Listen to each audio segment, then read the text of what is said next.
We're live. You gotta be fashionably late. Yes. Well, sometimes we do. So let's see. Aaron's in the house, and Chad, and Batman, Let's and go. Joe, and Russ. Howdy, howdy. What's going on, y'all? Now my other speaker shut off, so now we won't get it back again at us again. Cool. So good evening, guys. How is everybody this fine evening? Good evening, guys and gals. Just being optimistic here. I was just gonna say I don't see any gals' names in there, unless Chad is doing a really good cross thing. Haha, joke, joke. Hey, Cody. Oh, Hey, good. Cody. Russ, Chad, Joe, Aaron, Batman. So far. Did you see Chad do the La Cuesta? Yeah, on the pizza. Yeah, Yep, I was there live. you were there. Yeah, you were there live. That's right. I I didn't watch. clicked I refresh watched and his it, latest update though today about showing his shishitos outside. Yeah, there were like 4 videos within the last 2 days. Yeah, James is in the house. it's hey, Jim. sporadic. Yeah, I just clicked refresh and it popped right up. It was very first and said live. I was like, all right, because I was just about to complain to myself, like, man, nobody ever goes live on Tuesdays anymore. And like clicked refresh and there he was. I'm like, oh, there we go. Mr. Blumberg's in the house. Says bruv. Non-chili head Charles. Oh, he's Uh-oh. calling you out, Charles. It's all good. I'm taking a break from the hat today, so That's what changing it was up. that? Like 5 live streams in a row you wore that? Yep. Like 4 on here and then 1 on Batman?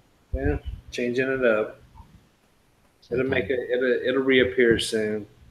Yeah, make it a surprise. That way everyone's like, whoa, there it is. Right. Yeah. Freaky's in the house. Hey, Freaky. Hey, Freaky.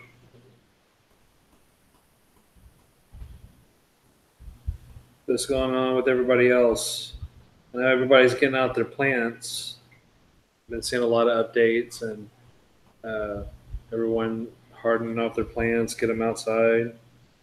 So it's good after this long winter that most of us had.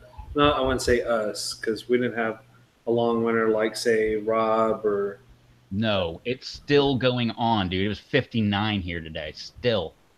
I'm sorry, I'm in the 90 zone. Yeah, it's supposed to be like 85 here right now, just for reference, people. Oh, it was 58 this morning when I got up here. When My I got phone, up here. yeah, my phone said it was like 67 for the low and 85 for the high. It never got above.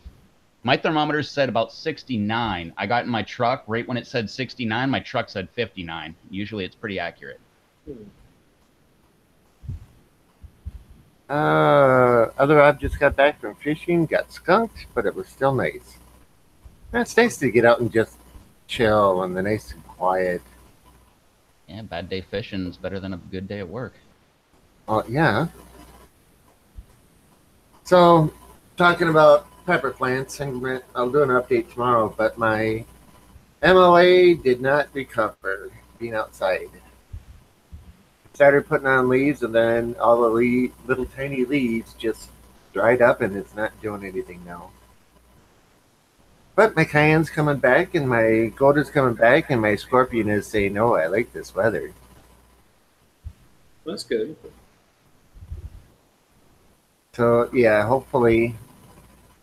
But my cayenne is putting on pods, but they're getting to be about half an inch long, and they're starting to turn ripe already. And mind you, this is a dragon cayenne that's supposed to have the really long pods on it.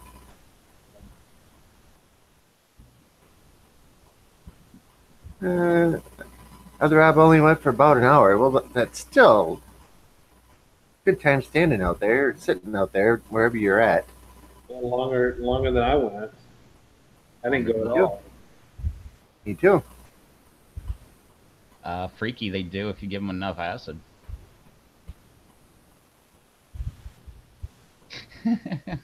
He asked.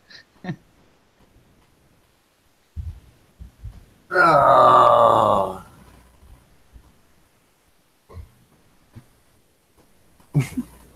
That episode of King of the Hill where Hank goes out and accidentally buys a bunch of crack to go fishing with, and the fish are going nuts over it. Yep, and then he has to take the judge fishing at the end.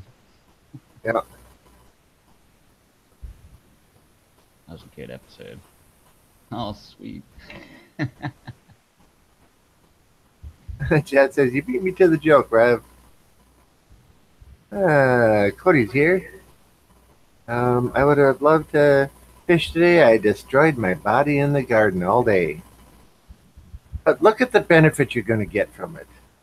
That's what they keep saying. But my body still hurts. I'm still not finished.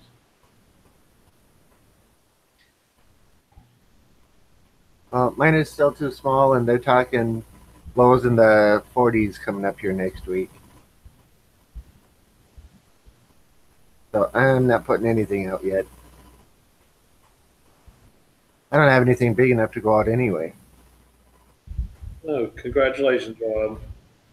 I know that's been a big issue with you for the last couple days, or a few days actually. That's what I want, Russ. 99 today. Yeah, we were 94. So a little bit warmer than us. Like 2 years ago, at this time, it was like 90s. And then, like, I think it was the next to the last week of May or the last week of May, it just bumped up into the hundreds. And it was it was 2 years ago. It was the first year I was growing super hots because I put them out in the greenhouse and it hit 100. And it was just like 100 for close to a month. And every single flower on all the plants just fell right off. Like I had flowers everywhere, and I was going to have tons of pods, and I even had pods starting to grow, and as soon as it hit 100, everything fell right off, and nothing grew for like a month after it was 100. Other Rob says, I am going to plant more tomorrow too. Then I'll make a post of my stuff. Cool. Russ says, hello, Rob, Charles, and Rev. Smiles all the way. Or smiles the way. What's going on, Russ?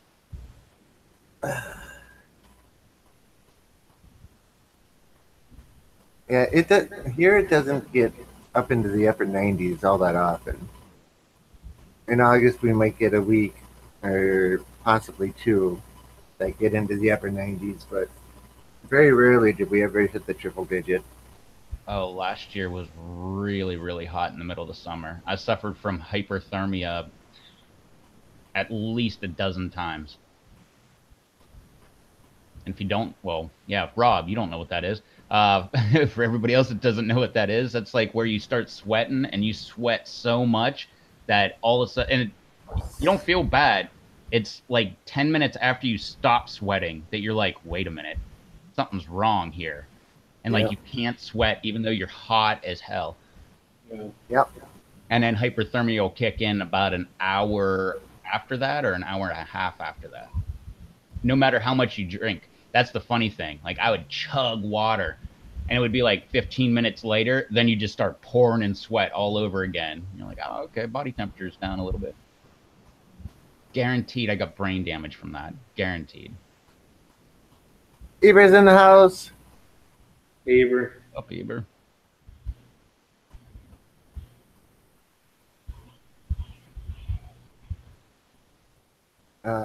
Fetal position works. No. Didn't work for hyperthermia, that's for Black sure. Mamba's in the house. Oh, Black Evening. I had a heat stroke a few years ago, and it was horrible. I was bedridden for almost 2 weeks. Ouch. I couldn't. I was at work when it happened, and I had to go back into work. I was working in front of a 650 to 750 degree oven, and we had 4 of them going, which means 8. And probably no air conditioning. No, they turned off the air conditioning because I didn't think it would do anything. Until the boss got hyperthermia. That was funny. Although he got to go home early. Well, yeah. I was laughing about that. I'm like, yeah, now you know what I'm dealing with here, man.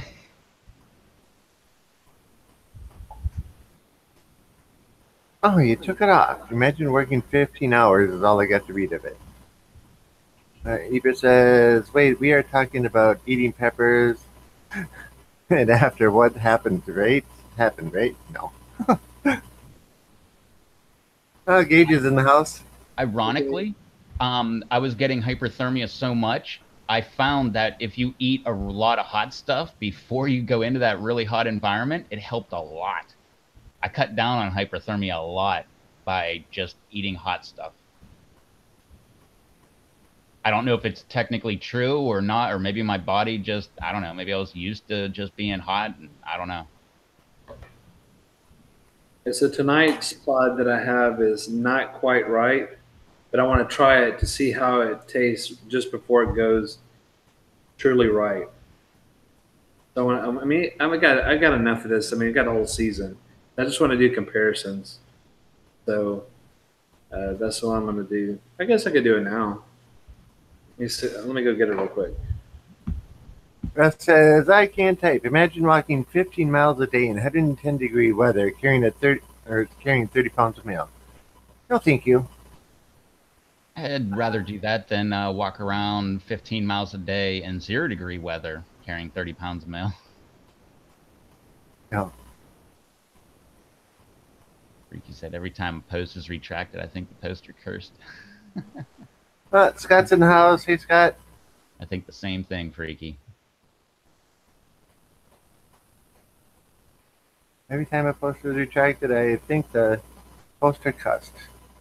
Yeah, I don't think we have any filters running, do we? No.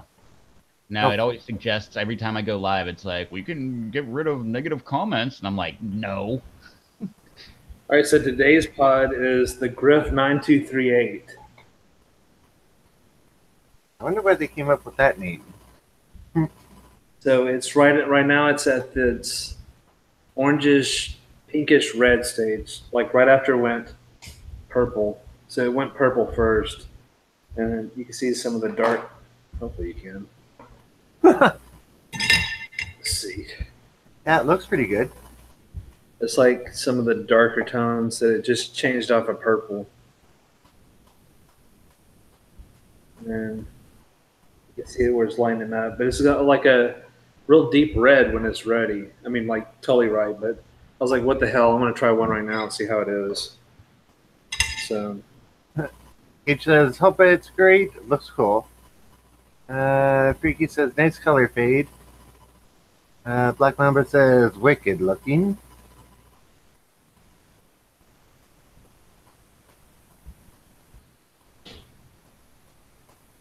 No. Imagine working on top of a 12-floor building, weather 101 for 10 hours. No, thank you. It's like all seeds. I've done that, Eber, except I was roofing at the time, so I was on the roof. I don't think it was 100 degrees, though. It was probably only like 85, 90. But the roof was definitely over 100 degrees.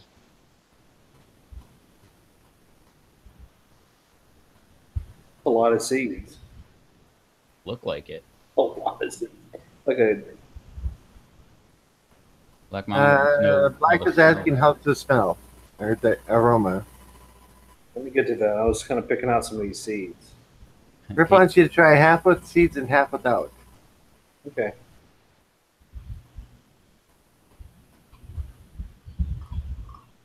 God dang, there's a lot of seeds. I don't know where they're all hiding, but they are. Well, if you need Grif 9238 seeds, just let me know. I'll have 1 million of them by the end of the season. Maybe. Okay, let's see how it smells.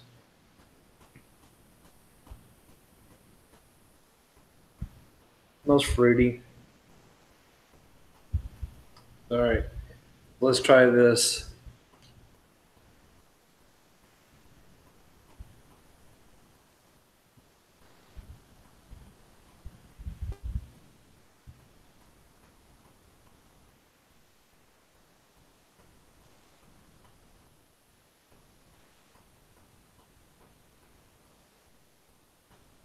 It's got a good sweet flavor to it.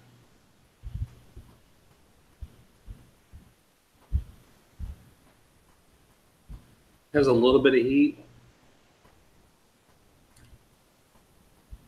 Is it golden or not? Yeah, it's just like medium. Seems like a medium level heat. Smash 510, that's a new name. Welcome to our show this fine evening. It's cheers and peace to everyone. Okay, back to you, Charles. Yeah.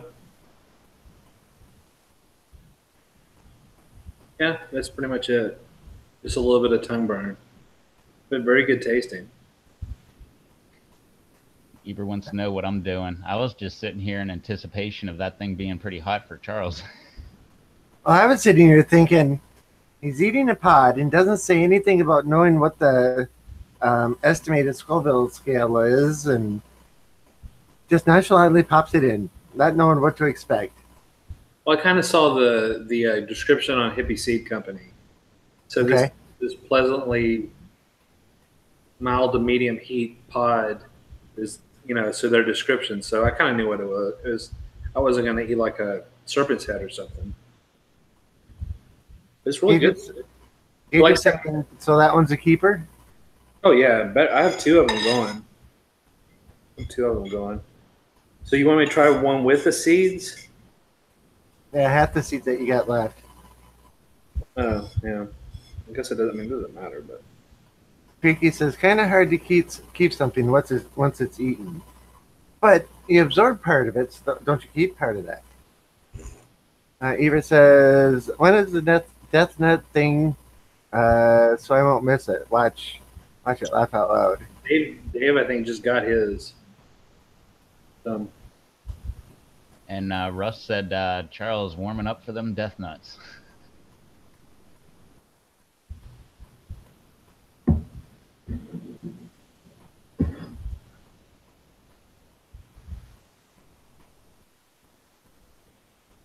I like it.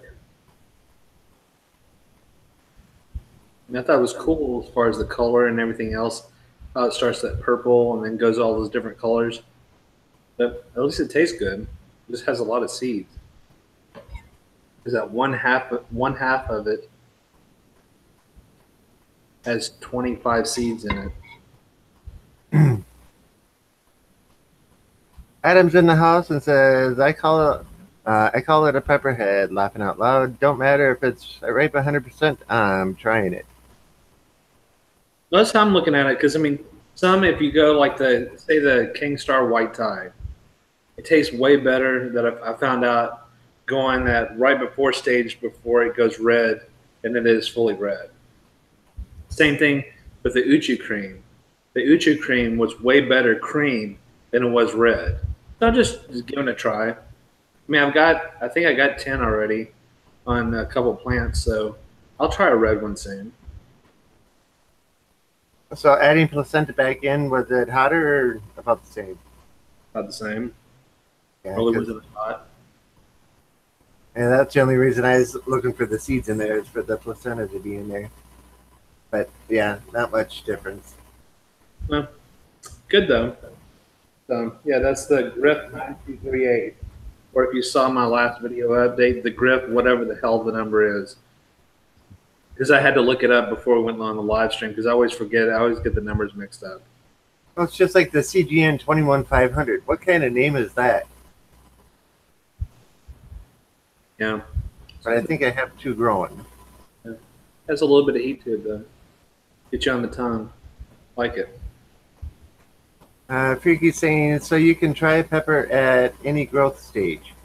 For the most part, if you go into the store and buy green peppers are always cheaper than red, orange, and yellow peppers, because they all start out green and you eat them, but they have to let them stay in the plant longer to ripen so that they turn the different colors. And like the jalapeno, when it's green is one thing. When it's red, it's I forget what ripe jalapeno is called. I call them jalapenos. Yeah, because it's like sriracha or something, starts with an S. When the jalapeno is red, they changed the name of it. Well, sriracha is its own different. It's different strain.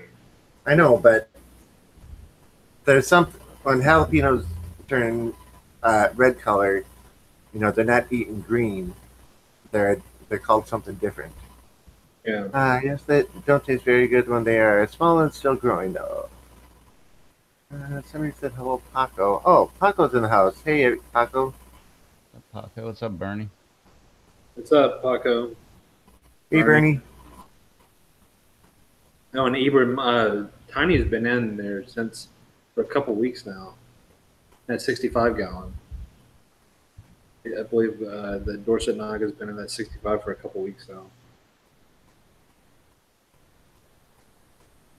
I mean, all my plants are out. It's just a matter of finishing a couple strips of the landscape material and spacing them out, and then do the drip lines. And I made a video today showing about my. I just do all the assembly in here, and I just got to go make the holes down the main line and just plug them in. So I'm not going to go outside and do all that stuff. Yeah, sit on the couch and do it. Watch YouTube, TV, listen to music or whatever, and chill and be in the air conditioning, as opposed to 93. Might as well.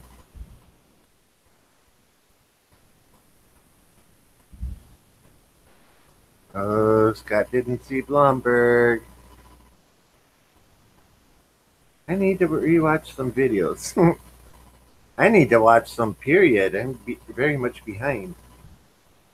Yeah, there's certain people I'm way behind. I'm behind on JT Bears like a lot, like 5 or 6 episodes. I'm gonna do it like Dave said, just do a marathon, and you'll see a lot of responses, all in one cluster. Yeah, that's what Simon did for me. It was like 5 different responses, all within, 20 minutes of each other. However, the videos were just one right after another, and I'm like, "Yep, he's binge watching." Right. Well, I mean, like I said, I have different binge. I go, I like to watch supercar, hypercar, muscle car. I like to watch guitar. I like to in some kind of just music stuff, and then peppers. So I'm like spread apart. I'm trying to catch up on a lot of different areas that I like, to spark my interest in what I like to watch. I'm all over the map. I can't even say like one category that I'm into, because it's just doesn't matter. It all depends on who makes the videos. Because if I like the people that make the videos, I'm into whatever the heck they're talking about. Yeah. JT did a video today asking what to put in his grow bags. I have not seen that one yet. Hey, it's not good when AC breaks. No, not. Thought I saw his video today. I didn't. Nash says, "Whoa, this is so cool. Growers love." Could take that a couple of different ways. Let's see. Adam says, "Charles, can you please show your garden again soon? I love the shade cloth deal you have. Do a here it is and what it is video." The shade area? Yeah, he says he likes the shade cloth. Oh, He wants to see a closer up and explanation of what it is. okay. I can explain it to you right now. Okay, so what it is it's normal size T-post into the ground. Then it has a 1.5 inch PVC pipe as a top of the T-post. On the side, I have brackets drilled, and I have 2x4s going down the whole length of the shade area. Then you go and you get channel with wiggle wire from a greenhouse supply store, and that you drill the channel into the 2x4, and the wiggle wire holds the shade cloth. Then I have this year I have just PVC going across the length with the middle section, as opposed to doing a hoop, because I don't want to get any crap from my homeowners association, because I had a big hoop going above the fence, and you could see it going in the community. So I was like not going to play around and make sure I didn't get any notes or anything like that. So I just made it all even this year, the same height as the fence. And then you just go and you put the shade cloth from one side to the other. And then I got from Greenhouse Megastore. They have 4 foot long snap clamps. You can just snap the snap clamp the middle section of the shade cloth in the middle. And that's it. And it's not going nowhere because it went through a hurricane last year. The only thing that brought it down was 3 inches of snow we got. That'll do it. Yep, So, that'd do it. so the once in 30-year snow we had down here. So that ripped a bunch of sections and it just went kaput. So I had to change it up this year. Yeah, we're once in like every 8 years or something getting snow. Well, no, because I've been here for 18 years and we've got snow, I think, 3 winters. And one winter we got snow 3 times. That was this past winter. Because Mother Nature was being, ADD or whatever. And Not ADD. yeah, it's pretty much. I mean, as far as the supplies go, it's not that expensive. I mean, it's those channels don't cost very much. They come in, I believe, 4 foot sections. Yeah, 4 foot sections. I think it is, and they're not that expensive.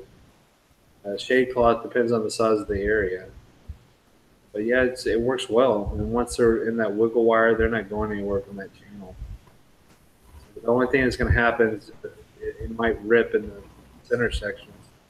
It depends on if it got hung up on something. But other than that, it's not going anywhere.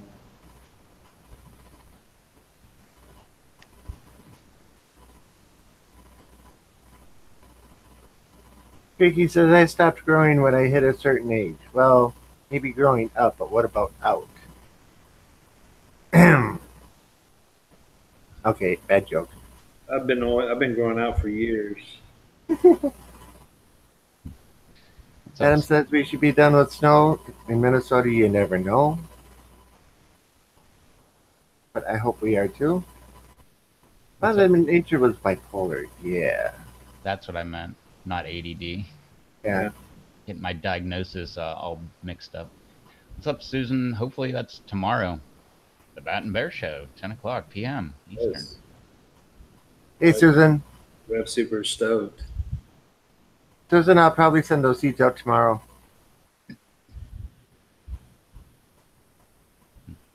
I think they're dry enough now. Eva says, night, y'all. Gotta get some sleep. 3 a.m. tomorrow. Oh, boy. Have a good night, Eva. Thanks for joining us. Night, Eber. Later, Eber. Hey, Susan. You'll be there tomorrow, right, Susan? Live and in person, right? That would be great, too. But I doubt that. Just live and in the chat would be fine. Did you see Paula's video today on her aquaponics or Arrow Garden update? No. She was actually in it instead of being behind the camera the whole time. Oh, crap. I have to really watch that now. Oh, that one just came out. Yeah, it was just a little while ago. I think I was the first person to leave a comment on it.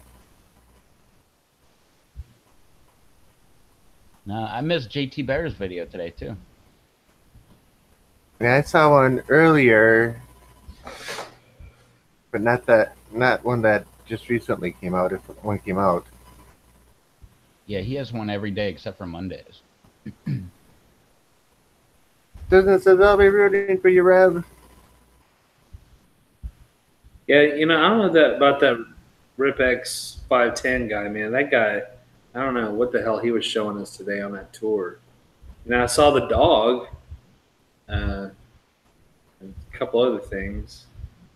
That was a good tour to gauge your and everything else, and show that damn plant that has a pod from hell. It's death. I told him he should put a caution tape or something that says, warning to get around that damn plant because that pod is so damn hot.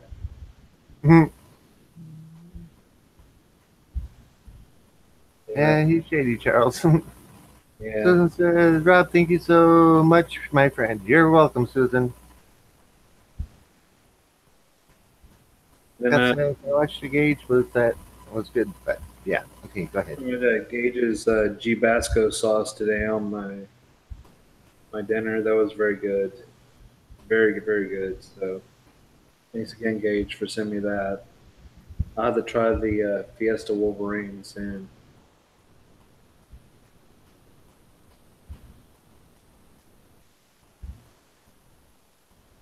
I need to try Scott's. I gotta try so much still. I'm working on it.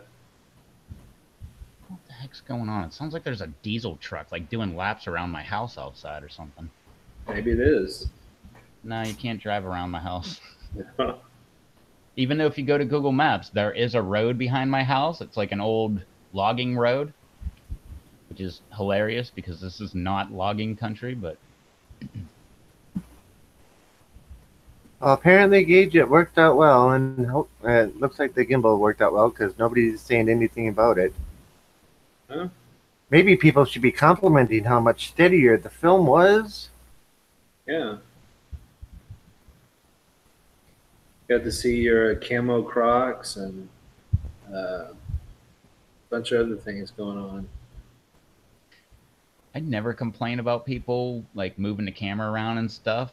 I didn't even think about it until Rob brought it up, and he's like, I get vertigo. And I'm like, I never thought of that. So I've been like trying to hold the camera nice and steady. I watched a video, I think it was yesterday or the day before. There's a guy that works on cars. Man, that guy was like, here's stuff over here, here's stuff over here, and over here. And I'm like, I actually felt like Rob. I'm like, hold the damn camera steady. Like I'm yelling at the screen. Yeah. Maybe I should do one just for Rob today, this year. No. Just do a pepper video. Like, here's this 7-pot. Normally it doesn't bother me at all, but this dude was all over. He's like, look, the shocks. Look, there's the springs. There's this. I mean, he was just all over the place under a car. And I'm like, I can't see anything. All I see is blur. But they have some crazy, if you watch I don't know, you probably watch some of the supercar videos, but I watch like, I don't know, Stradman and F-Spot and Daily Driven Exotics and Vehicle Virgins and all this stuff.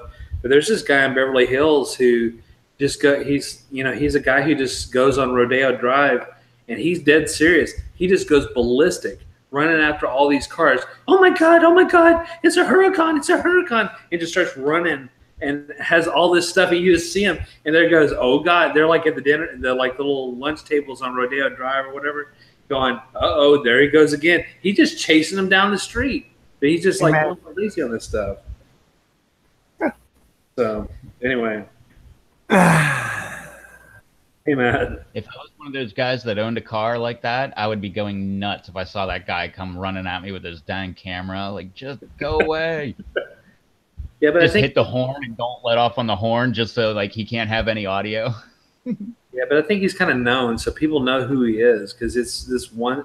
He's the only guy that really kind of does that, unless someone starts imitating him. But he just goes ballistic. I don't know if there's something. He has some issues. Well, he probably does, but he just just going ballistic out there. I wish I lived out there. I would totally imitate that guy. And I'd go up there. I'd see him and have him in the video. Like, there's that dude over there. Oh wait, here comes another car.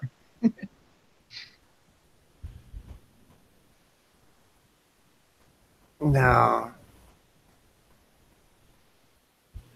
Yeah, anytime my camera's on, it's either on a tripod or it's on a gimbal. And there's only been, I shouldn't say anytime. There have been a few times where it hasn't been, but then I'm holding it with two hands and making sure that I move in a nice fluid motion. I try not to do that herky-jerky stuff, even though I do. Oh, I had to have. I had never even paid attention before. Oh, yeah, you do it all the time. Well, I will say I watch it when I edit it, and like I almost every video I've ever made, I've watched it during the editing process, and there's only been like 2 or 3 times, and I guess it's kind of just lately where I was like, I was moving way too fast. I'm usually paying attention to what I'm saying though, so I'm like, why'd I pause for like 3 seconds there? Or the best is whenever, like, I always see everybody else when they misspeak, they'll put up print on the screen, like, I said, red pepper, but I meant green pepper, or something like that. I never do that. I leave those in and I just wait for the comments to roll in. Yeah, I do that too. Wait, I think I did. Yeah, I did that yesterday on yesterday's video. I called it the lava rock aquaponic garden, but it was the hot tub aquaponic garden. And while I was watching the editing, I'm like, what the heck, man? Like, you're looking at a hot tub. But I left it in there. And I didn't put text up. I don't even know if I can put the text up. Yeah, you can. It's in the upper... It's just a couple of steps to it. I forget how to do it. I've only done it once on there. Well, my version has an error. Every time I open it, it gives me an error, and it says that not all features are available on this. So I thought about like getting rid of it and then re-downloading it, but at the same time, all I ever do is cut the beginning off, cut the end off, and then keep the middle, and that's my video. So I haven't really needed to download it. It tells me every single time I open it up. It gives me an error right dead center, like not all features are available for this version of OpenShot.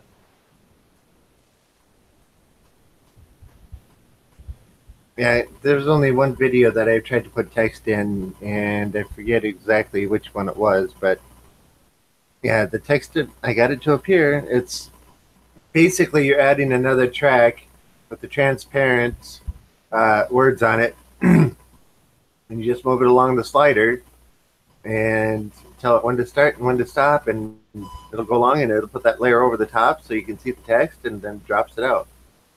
Kind of like the same way if you wanted to do voiceover text or voiceover, you just take whatever scene you want, like cut it, and then mute the audio on that, and then put the audio on the secondary track, and then have that. Yep. Yeah. Oh, and I said that. Oh, wait, off the screen.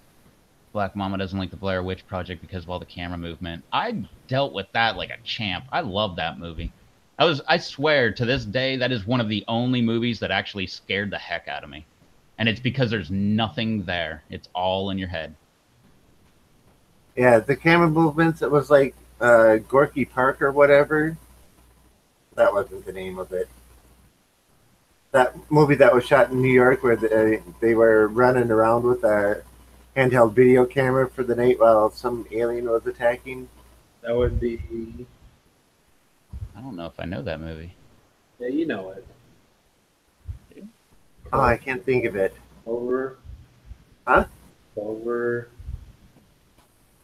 Cloverfield. There you go. Yeah. Oh, yeah. No, I never watched that.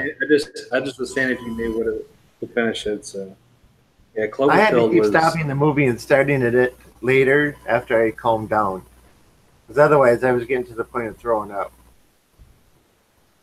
Yeah, I've never seen that one. I heard a lot of people talking crap about that movie before I ever heard about it. Then I heard a bunch of people saying it was such an awesome movie, and then I just never got around to watching it. The movie was crap. Was it? I had to go see it. I had to go see it because they said that was another one that they said that there were people were losing it in the theaters. I had to go see it. So because I know I'm not going to get messed up by it. I'm just going to see him. Sure enough, people were on the middle of the aisle. So I was like, son of a gun. These people handle this stuff. Yeah, that's what... yeah, I think Blair Witch Project, where you never see the bad thing until the very end of the movie. This creature goes running through, and no, you never see anything. I know. In Blair Witch Project, you never see anything. That's why I say, think Blair Witch Project, except for the very where you don't see anything, Where in Cloverfield, at the end, you finally see the thing that it is. Gotcha. I thought you were But talking all the jumping around and everything else with the camera movements and everything all over the place. That's how Cloverfield is. Except they're running through hallways and subways and buildings and all kinds of stuff. Gotcha. I thought you were talking about Blair Witch. I was not listening. Cloverfield is similar. It's similar things. It's just different settings. And Freaky, if you watch Blair Witch on TV, that sucks. I watched it in a theater the second night it was out. Everybody still believed that it was real found footage in the middle of the woods, and yeah. the people were all missing and everything. And Yeah, because that's what I found out. Like, my sister watched it the night before, and I came home and she wouldn't go out in the backyard at night. And I was like, "What the heck is going on? I got to see this movie." Everybody thought it was real, and that's why I liked it so much, because I thought it was real when I watched it the first time. Now looking back, I'm like, it's kind of a cheesy movie, but I still like it. It's such a good premise. I agree with Black Mamba. Cloverfield Lane was a little better. But that's with John Goodman, so I like John Goodman. So I love John Goodman. You ever see One Night at McCool's? it was a long time ago. Oh, that's right. He's back on Roseanne now too, isn't he? I don't know. I don't watch that, so I haven't watched it, but I've heard a lot of people. I heard someone saying, it was someone in news saying it was like the highest ratings for what's that show on, ABC or whatever network it's on. It's like got the highest rating of any show, the very first episode that came back. But I haven't watched it. yeah.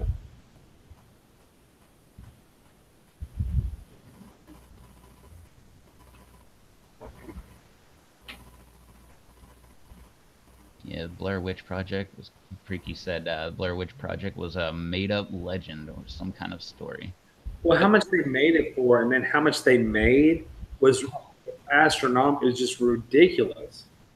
Yeah, I mean, think about it. It's just, 3 actors, maybe grab a couple film people, a couple more people to help them set things up, and then camping in the woods for a week. But, I mean, that set the way for a lot of people, because a lot of people really got into their own making video stuff.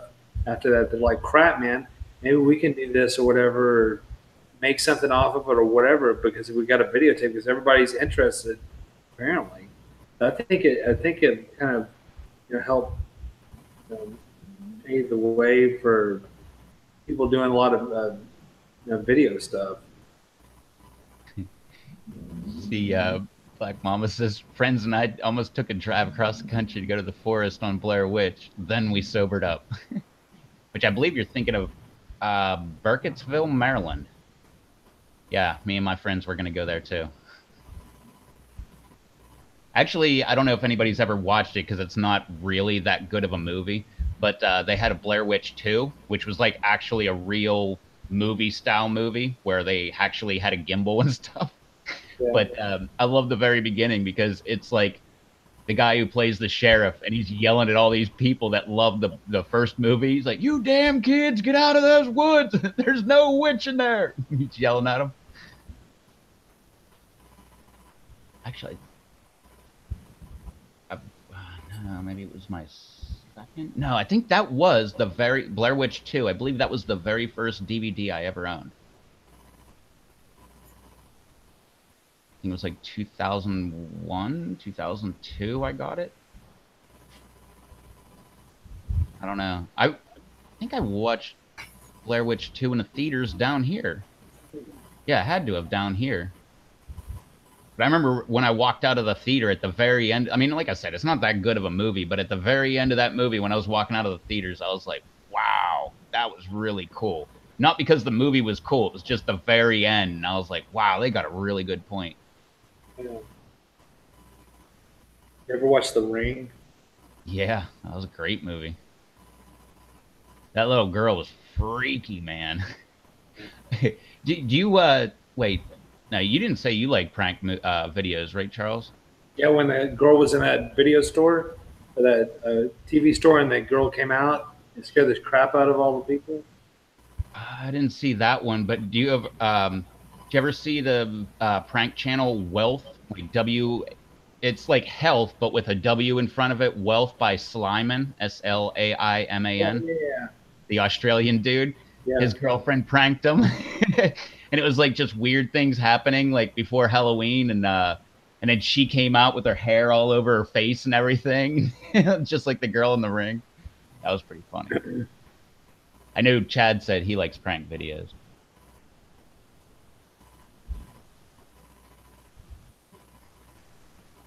We could have just named this the movie lovers live stream or something.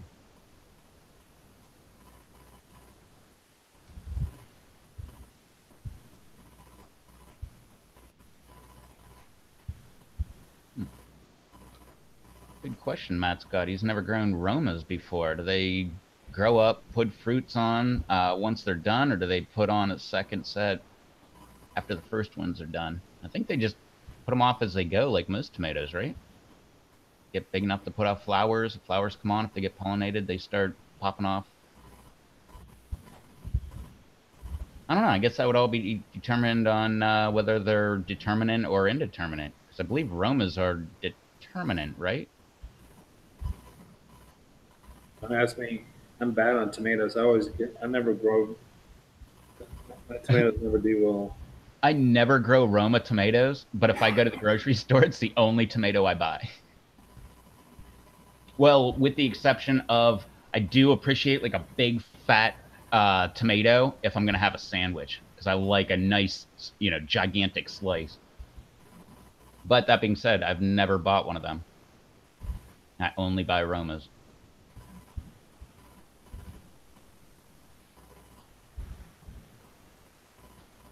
Yes, Freaky. That was The Ring was the movie that when you watch the video, you die soon after. Unless you got somebody else to watch the video, right, Charles? Yeah. And they had VHS. Yeah. VHS. You don't know what that is. That's tape. Yeah, there's all kinds of crazy movies to come up with.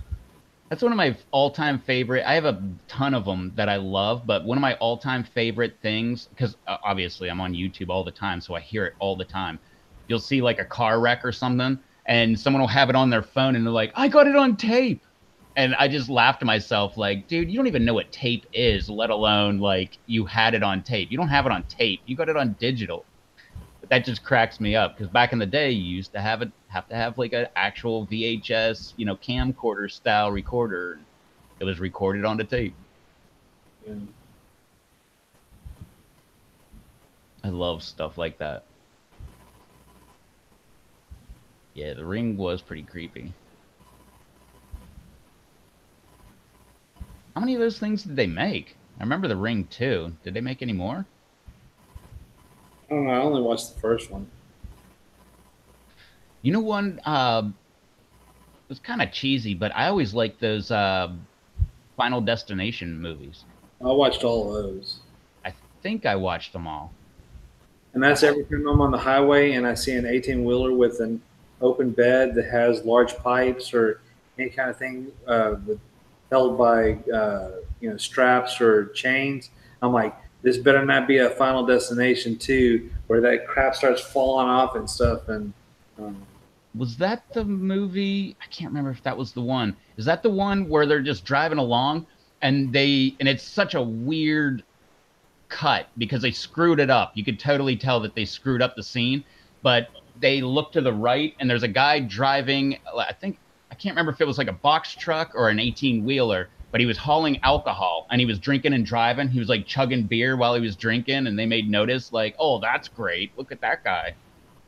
yeah. I can't remember if that was that movie or a different one. Yeah, I think that was the second one.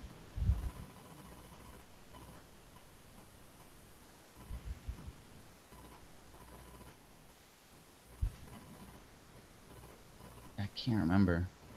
Because one of them was the plane crash, where the kid had the premonition of the plane crashing and got off. First one. I think they were. Which one? The first one. Oh, that was the first one? That's the first one. Oh, dang. I thought that was like the third one.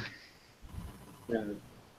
First one was the plane crash. Second was the car crash The third one was, Oh, I remember that. Wasn't it the roller coaster or something? yeah. Gotcha.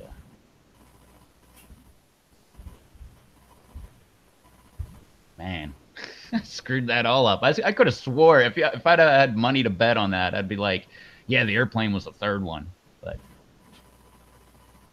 it was still a good one. Yeah. After that movie came out, I was obsessed with trying to pull up the stopper with my big toe and my second toe in. They couldn't do that, and they like ended up drowning in the bathtub. Yeah. I was like, I know I can do it. I know I can do it. I practiced that for a couple years. I don't even take a bath. I thought it was funny. Well, every time I watch that too is because I mean, the actor who's in, The Rock, and he's the Candyman. I always like watching Candyman. You ever seen the movie Candyman? I don't. No, it's not where you say Candyman 3 times and he Yeah. like comes. Yeah. You come out of the mirror. Or? In the mirror? Yeah. No, I don't think I've ever seen that. I've heard a ton of references, but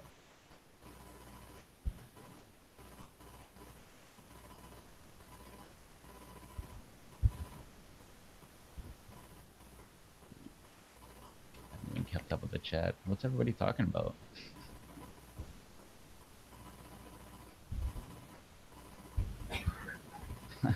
Black Mama, you still rock out the cassettes? Jeez, oh man. I haven't seen a cassette since 2000. That's probably about the same time I have. That's the last time I probably seen it. Well, I remember because in my bedside table, I had Poison, Look What the Cat Drug in, and a mixtape and something else. And then I moved, and then I came back home, and that the drawer was completely cleaned out, which was really weird. I had like love letters from back in high school and stuff. Remember when kids used to do that? Yeah, me neither. Speaking of camcorders with tape, I have one in my closet right over there. And I actually have a 35 millimeter SLR up in my closet upstairs. Ooh, that actually takes film. I've got a camcorder in my closet. It used to be my VCR for a while. You remember how you used to be able to do that? Plug it into the TV and you could end up playing tapes that way? Yeah, mine's a little one about yay big.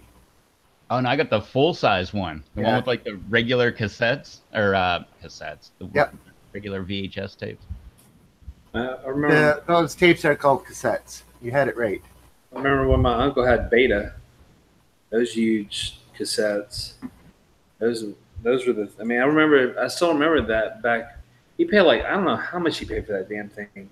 Like $1,000 for that Beta machine back in the days, and then buying all those videos and everything. It was just crazy. He had like Swamp Thing and Smokey and the Bandit and all this stuff. And of course, there was limited content or whatever, but it still was like, paid $1,000 for this thing.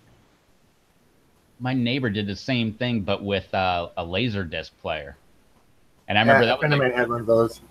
it was right when it came out, and like even at a young age, I remember thinking like, I don't know, I would hold off a little bit, and even when DVDs came out, I'm like, oh, I'm gonna hold out, and then Blu-ray and was it HD DVDs came out, like both of them, I'm like, I'm gonna sit back and see who wins this war because I'm not getting like all in on one side and losing out.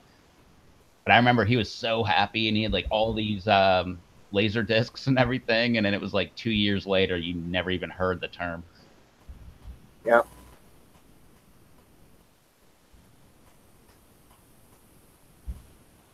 Sony tried and failed. That's hilarious, Russ. Same here. Not a Star Trek fan. Yeah, I'm not a Trekkie. I like Star Wars, but Yes. could not get into Star Trek. It was so boring. That might be What? obvious since I'm looking at Derek's garden and seeing a water globe or whatever and thinking it's R2D2. But you know I have issues.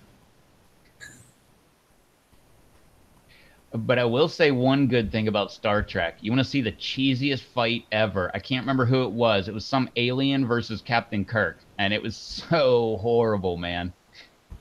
Where I think the alien like picked up a rock and it's obviously just like a big piece of styrofoam and throws it at Captain Kirk and it just kind of bounces off and he kind of like reacts like 2 seconds after and stuff. It's so cheesy.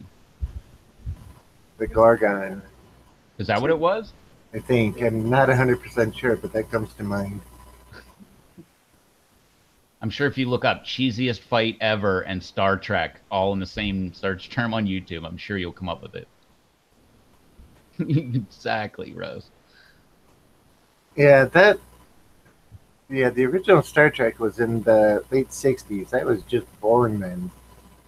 My mom loved it, and she didn't like Star Wars. I remember thinking, like, what? Do you have to like one or the other? Because I didn't like Star Trek, but I like Star Wars. But Star Wars, it was like in the middle of a war, so there was like action going on. Star Trek, they're like, we were the ambassadors of peace, or whatever the heck they would say, and I don't know, it was really boring. I remember watching one episode that I was like, this is pretty cool. And then I tried to watch another, and then I was like, no, it's back to boring. I just happened to get a fluke episode there. Right. I think it was the one where I think everybody got taken over by aliens or something. And there was only like one or two people that were actually themselves, but everybody else was like an alien being or whatever. I can't remember. I Don't never look it really listened to Star Trek. Yeah, don't look it up, people. It's not worth it. Was it the thing where they were wearing the headsets, playing a game? I can't even remember. I just remember they were like an alien took over everybody, but you couldn't tell. It was like the same actors playing themselves and everything, and it was not until like the very end that you found that out.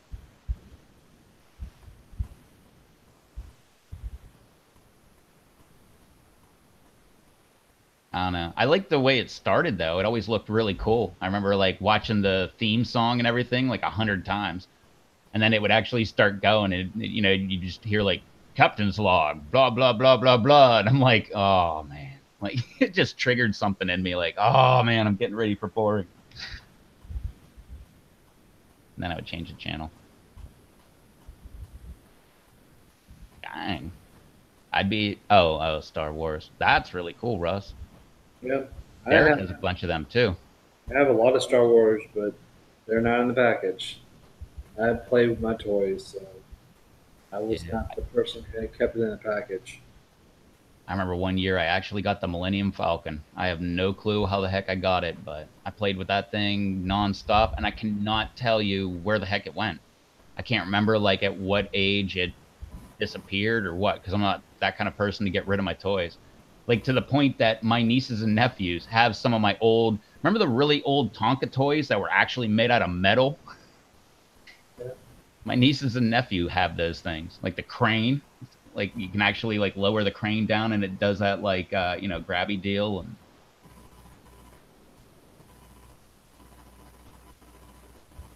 And Ansel and carbonate with the coin still in the package. I'd imagine that's worth a few bucks.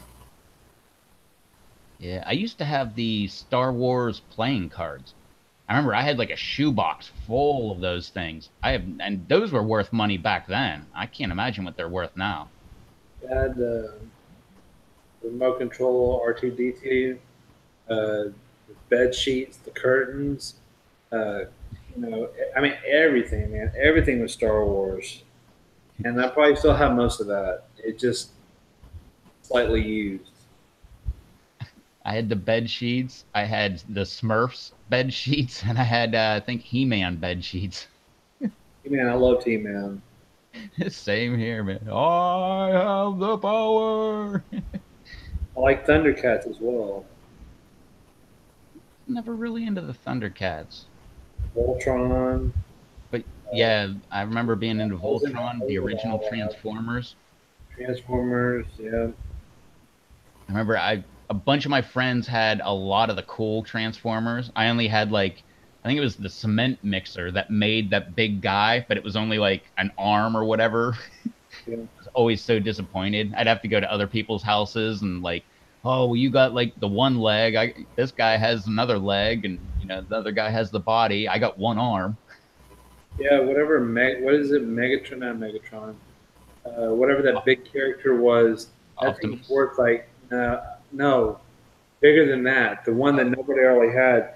They did it on that Pawn Stars one year. They went and looked at that guy who had one of the biggest Transformer collection. And they're like, that thing's worth like a couple grand for this one figure. It's like there's very few of them were made. I mean, it's like huge. And I can't remember. Yeah, I think that's what it is. Ultimus Prime something. You're right. And Optimus Prime was just the big rig guy. Yeah, I but know. it's huge. Yeah, And it's like very few people had it. yeah, it was like a mega transformer or whatever. Yeah, because then Voltron had, wasn't it Voltron? Where they had like the little, what were they, like dogs or cats or whatever that all made like the giant guy? Yep. And then, what was it? Did Power Rangers rip those guys off? I don't watch Power Rangers.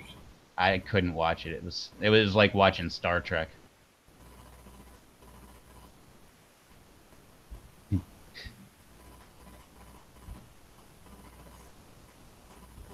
Robotech. I don't remember the Vulture Transformer that turned into a cassette player, but I had one of them. I forget what it was. I think it was like a dog or a cat or something that turned into a tape Had player. what is it, F-14 fighter jet or whatever one. That thing was really cool. Yeah, I had a bunch of them. I still have them. They're in a box somewhere in one of these rooms. Like I said, just slightly used. I remember a friend of mine had that F-14, and man, I remember playing with it and thinking, "Wow, this is the coolest!" And it was like made out of metal or something because it was Oh, yeah. actually heavy and it was really cool. And it was big. I mean, I don't know how big it was compared to me now, but when I was a little kid, I mean, that thing was like this big. So I don't know if it's actually that big, but I was probably like 12 or 14 at the time. I can't remember where the hell it is. I don't know what room it's in. That's in the attic. It's somewhere in the house. I like Pacific Rim. Freaky. I actually like that. What's that about? I've never watched it. It's similar to like I mean they're like pilots for these, transforming machine things or whatever. But it's really good. The guy from Sons of Anarchy's in it. Good show though.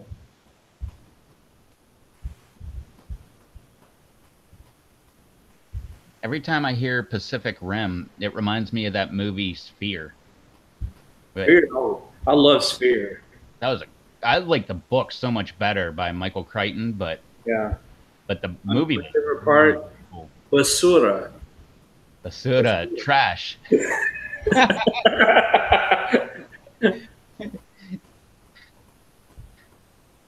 That's so funny. To this day, that's the only way I remember what trash is in Spanish. And it took like 4 years of Spanish. That and Bedazzled, the remake with Elizabeth Hurley. Yeah. I remember that. ¿Dónde está la biblioteca? Es coquiene. Russ, not too many people know what Neon Genesis Evangelion is, but you're right. It's a very good knockoff of it. I hadn't put the two together, but you're right. Yeah. I do know what it is. Neon Genesis. Yeah, I have the whole entire series plus the two movies. Never heard of it. Japanese anime. That would be why. Yep.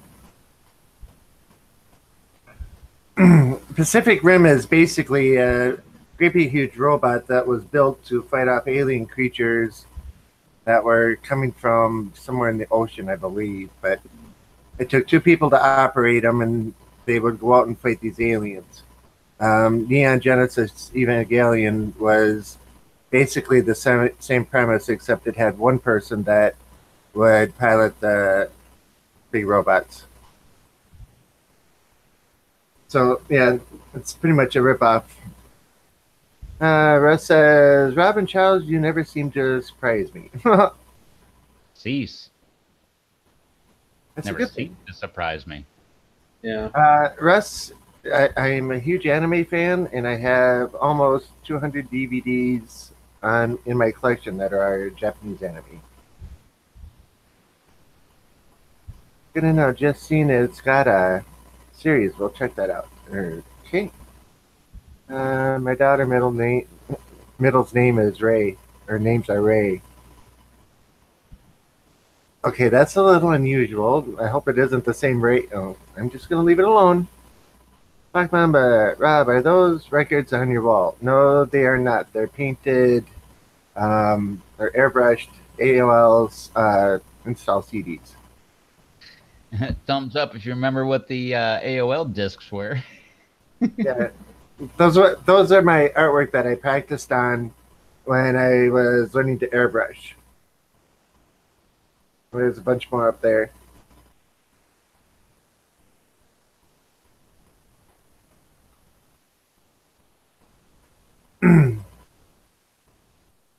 Gus says, no way, Rob. Yeah.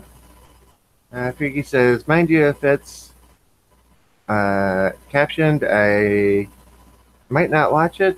Can't read and watch a tune at the same time. Me either. It's got to be dubbed, not subbed. Yeah, cartooncrazy.net, I believe, is a perfect place if you want to go watch anime. Hundreds and hundreds and hundreds of anime series. And you can watch them all for free. Lift it a little higher, Charles. Now say something. Charles, say something so you go big screen. You're muted. He's muted. Charles is muted. Yeah. So Pacific Rim. And it's on Blu-ray. Yeah, it's a pretty good show though. I think I only have 5 movies on Blu-ray.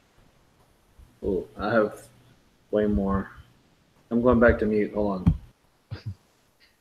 Well, I only have the Christopher Nolan collection. So it's like the first newest Batman, the second newest Batman, Memento, Inception, and what was that one with Al Pacino and I think Robin Williams was the bad guy in Alaska where it was always dark? No idea for me. I only watched And it the like second one, but not so good without 3D specs. I haven't seen the second one. what? Big Oh. Aliens and Predator fan here. Insomnia is with Al Pacino. There you go. Thank you. You're welcome. It's okay, but not as good as the first without glasses. I have almost all the comics for both. Cool. I was a huge Predator fan. I remember I talked my grandma into recording that on Cinemax because they had Cinemax like way back when it first came out. I wore that thing out. Like, remember the VHS tapes? You know how like when you would put it in, that little flap that protected the actual tape would flip up. That flap was missing. Oh, here, I'll show you. Let me see if I find a movie. I'll show you a movie that I wore out back in the early days.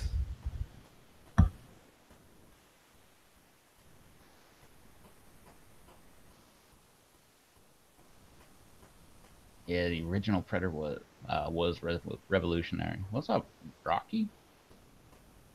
Hey, Rocky. Even Predator 2.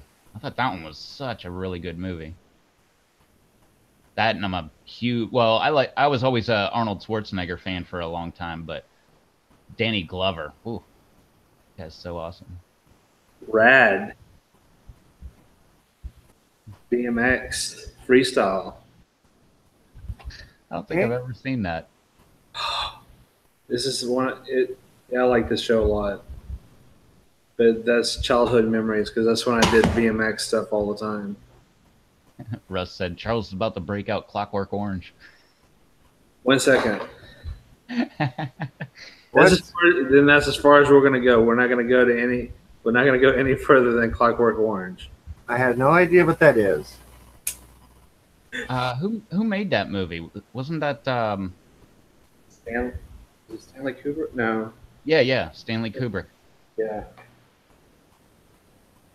Yeah, weird movie. Don't even watch it, Rob. Okay. See, there's other people who knew Rad. Flight of the Navigator. Flight of the Navigator was awesome. Yep. The one movie I wore out is The Lost Place.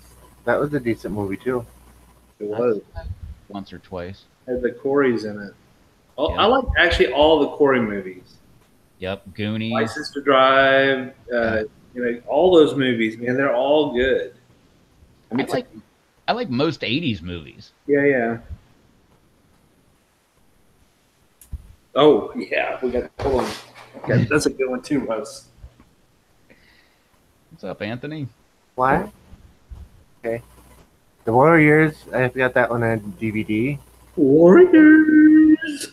Come out and play. I don't think I've ever seen that. Oh, that's a classic. It's so. I mean, this version. I mean, this is the director's cut DVD thing that has like cartoon segments in it. I didn't like that version, but it has like two you could choose from or whatever. But I mean, it's a really good show. I mean, it's cheesy, 70-ish gang movie. Yeah. All the different game styles and everything else, yeah. But like I said, I mean, I remember it as a kid because I knew a lot of my family members liked it or whatever, and I just remember growing up with it. I never knew it existed, and I never knew any of that, like that come out and play thing. I never knew anything about that. The only thing I ever knew about that was I can't remember which album, but ICP came out with one where they said like "Jugglers, come out and play," and I thought that was from that. When I heard people saying that, I'm like, oh, they're imitating that ICP thing. And then later I found out there was a movie called, what was it, Warriors? Yeah. Yeah. But that's what I say to people too. Like Russ was saying about the "Can You Dig It" about Cyrus.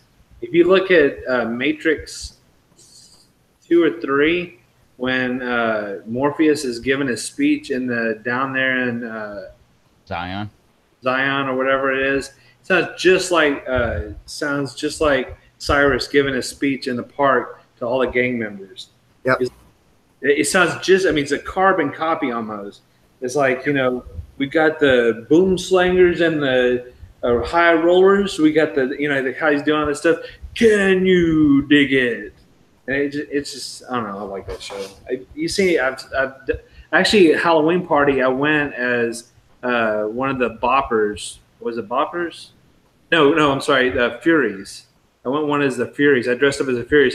Everybody knew what the hell I was too, with the baseball bat and everything. They're like, Warriors, come out and play. They were like, just like random, like, holy crap, you know who I'm trying to be, because I had my whole face painted like that. I had the bat and everything. So one of these days I may still get a baseball jersey that actually have the Furies on it, just to be like that show. Every time I hear "Can You Dig It," all I can think of is this toy that my mom bought for my nephew, I think, and it was like Bob the Builder, and one of the little catchphrases was "Can we dig it? Yes, we can." And then you hear like a heavy equipment machinery fire up. Black Mamba says, I think another movie was The Greasers. No, that He's was maybe thinking The Outsiders. yeah, The Outsiders. Bloodsport. Yep. Man, you keep naming movies. I guarantee I'll probably have it. The Outsiders. I got to watch that in that was The Greasers and the Socs. Socs. Yeah, Yep. we watched that in school. They actually let us watch that in school, and I remember thinking like, this is the coolest school movie I've ever watched. Stay golden, Pointer Boy. Yeah.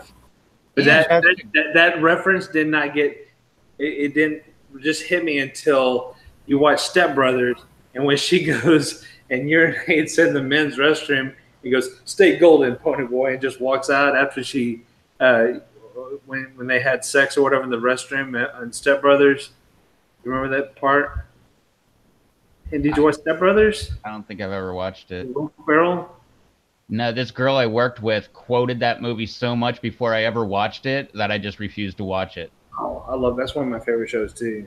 Well, to be clear, I did start watching it, but it was like 15 minutes in or something. And I already had like 7 quotes that she told me went through, and I was like, heck with this.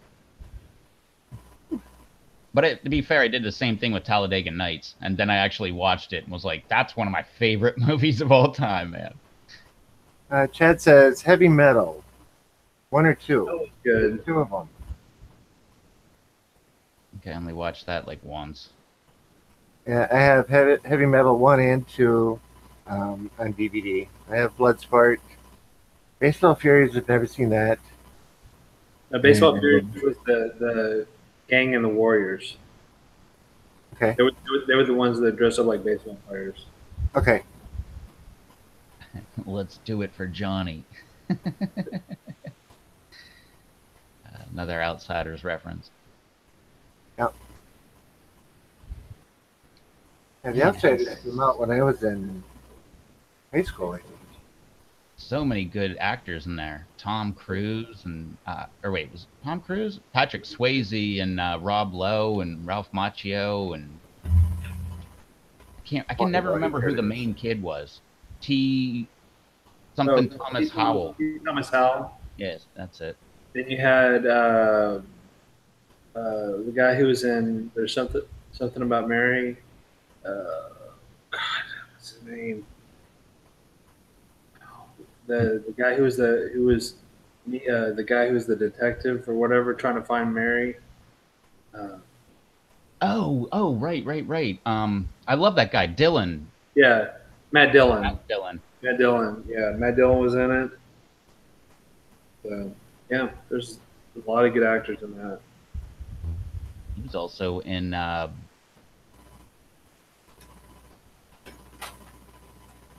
the hell was that movie called? With Nev Campbell and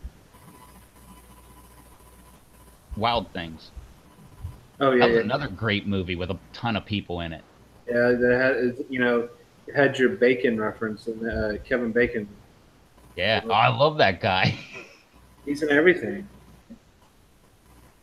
Yeah, I love him because he was a dirty cop. Yeah. I still remember the quote from that. We had a saying when I was in the Army: once is happenstance, twice is coincidence, 3 times is enemy action. Well, I'm not going to allow this to be 3 times. Big Lebowski, the dude. I'm like the only person that like never got into the Big Lebowski.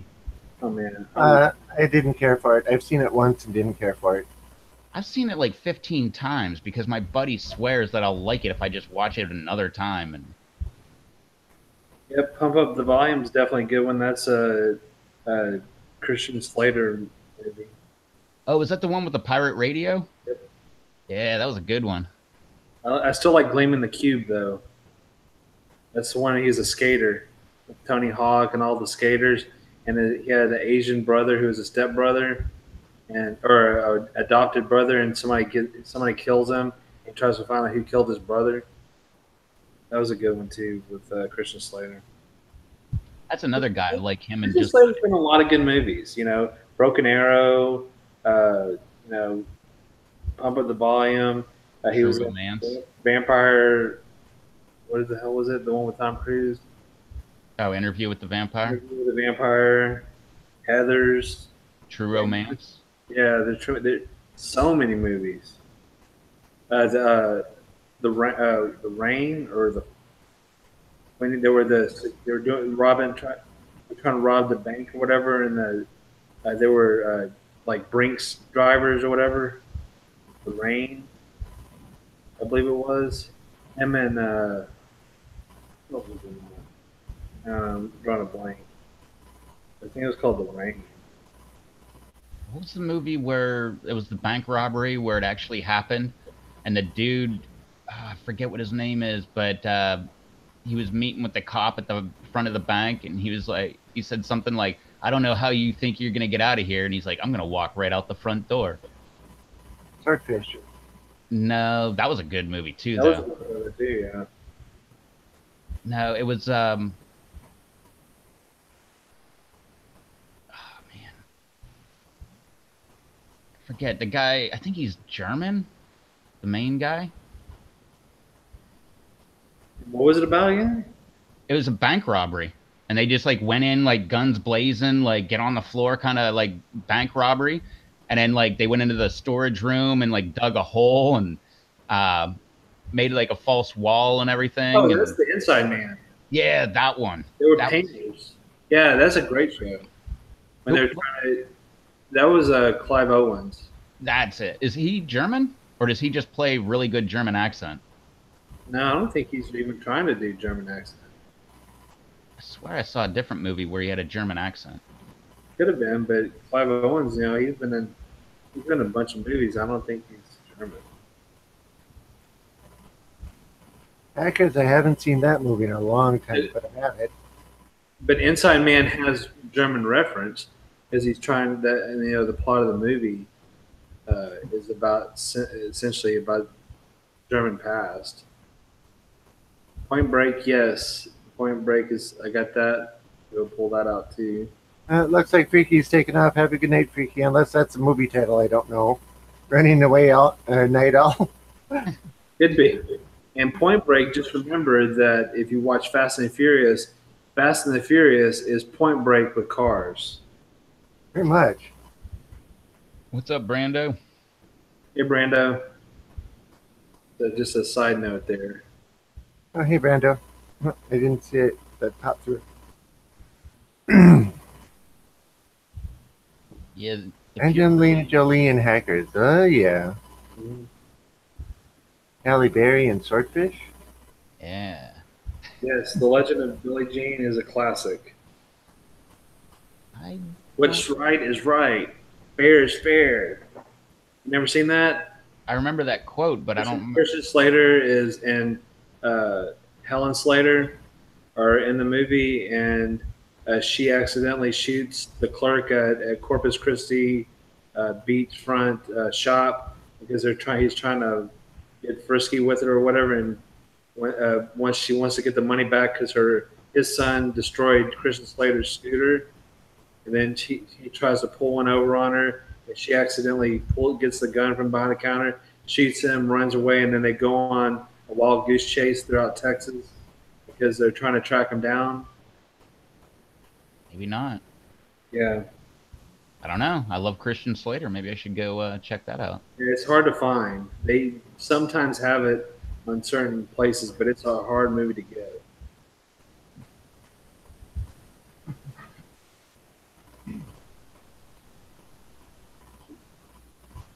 So, Charles, you said name a movie and you probably have it. Pink Floyd, The Wall, the movie. I don't have that one. It's a hard one to come across. One of my favorites. I don't have it though. Yep, one of my favorites. How about Weird Al Yankovic and VHS? I don't have it anymore. I have it on Amazon or whatever it's on. I watched it actually the other day. UHF. I love that show. I said VHF. I meant UHF. You're right. Yeah, that's a classic. Can I still be the janitor? Sure, George. You still be the janitor. Uh, Stanley Splodowski's Playhouse. Full Metal Jacket's a good show. Yeah.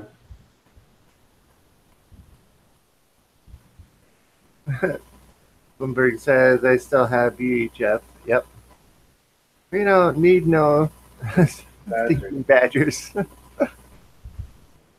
Yes, Chad, I was wrong. I admit it. Hey, on Raoul's Wild Kingdom. But you see, I still like the Will of Fish. Weaver, you so stupid. Do you take red snapper?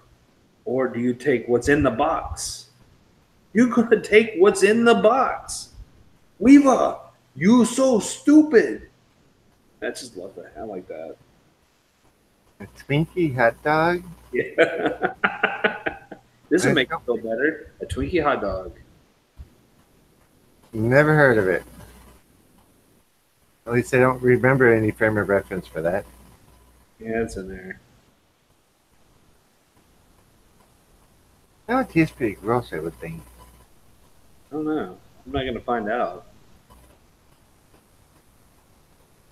I'm making the assumption they're taking and shoving a hot dog through the center of a Twinkie and eating it.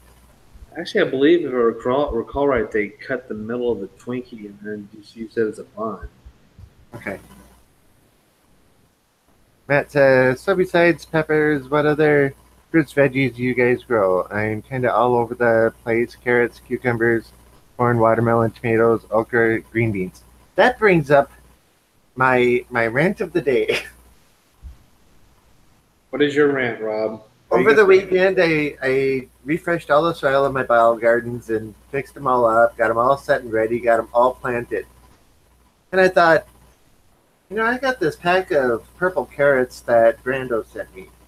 I'm going to take and put these in this 5-gallon bucket. So I got this bucket, redid all the soil, got it all nutrified or whatever you want to say. Doubled it all off, and I'm carefully putting all these carrot seeds in, and I put a nice little bit of dirt over the top, give it a nice water. And I thought, I can grow some buckets and I'll have some purple carrots. I come out the next morning and a squirrel dug a hole halfway down into the bucket. Dirt all over the place. So I scoop up the dirt, I put it back in, I replant it. I come home tonight and half the bucket is now sitting on the deck. So you're in for the I want to kill a squirrel like Batman is. Uh-huh. Okay. Yeah. So in regards to Matt's question, yes, I switched from buttercrunch lettuce to romaine lettuce this year. Plus, I grow pak choi, and I want to start raspberries this year, and I want to do some carrots again this year. So my plan is still to do beans, tomatoes, and carrots, but I haven't yet to plant those. So I need to start those soon.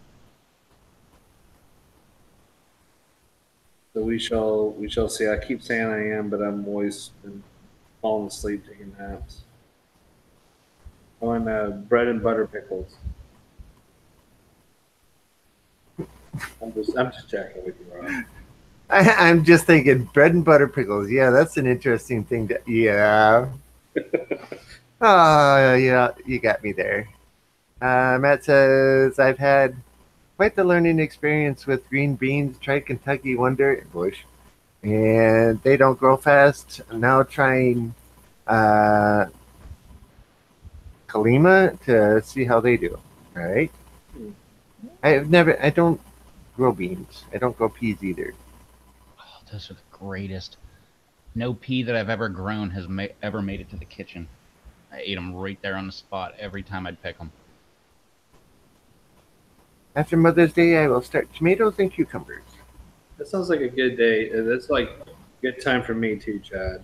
I'm with you. So we can post that together. We started our tomatoes after Sunday. I'm off. Why don't you start the cucumbers indoors right now? I am. I'm going to start the tomatoes as well, but I still need to start them. I'm not going to start the cucumbers because I don't like cucumbers. Can't remember. Might be mixing it up with a different one, but I don't think you can start cucumbers indoors. Isn't that one of the ones with the long taproot that they say not to transplant? Is tell you to sow them directly into the soil? Yeah. I don't know. I don't grow cucumbers. I like cucumbers too. I know. But I've never got one out of my garden. I've never always eat them. Anytime a cucumber would get close to being ripe, the deer would come by and eat them.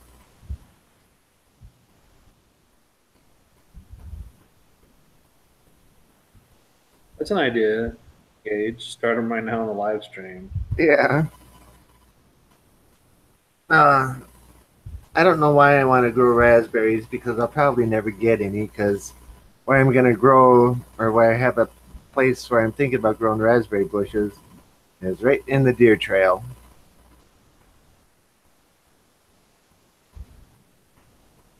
Grow them in the.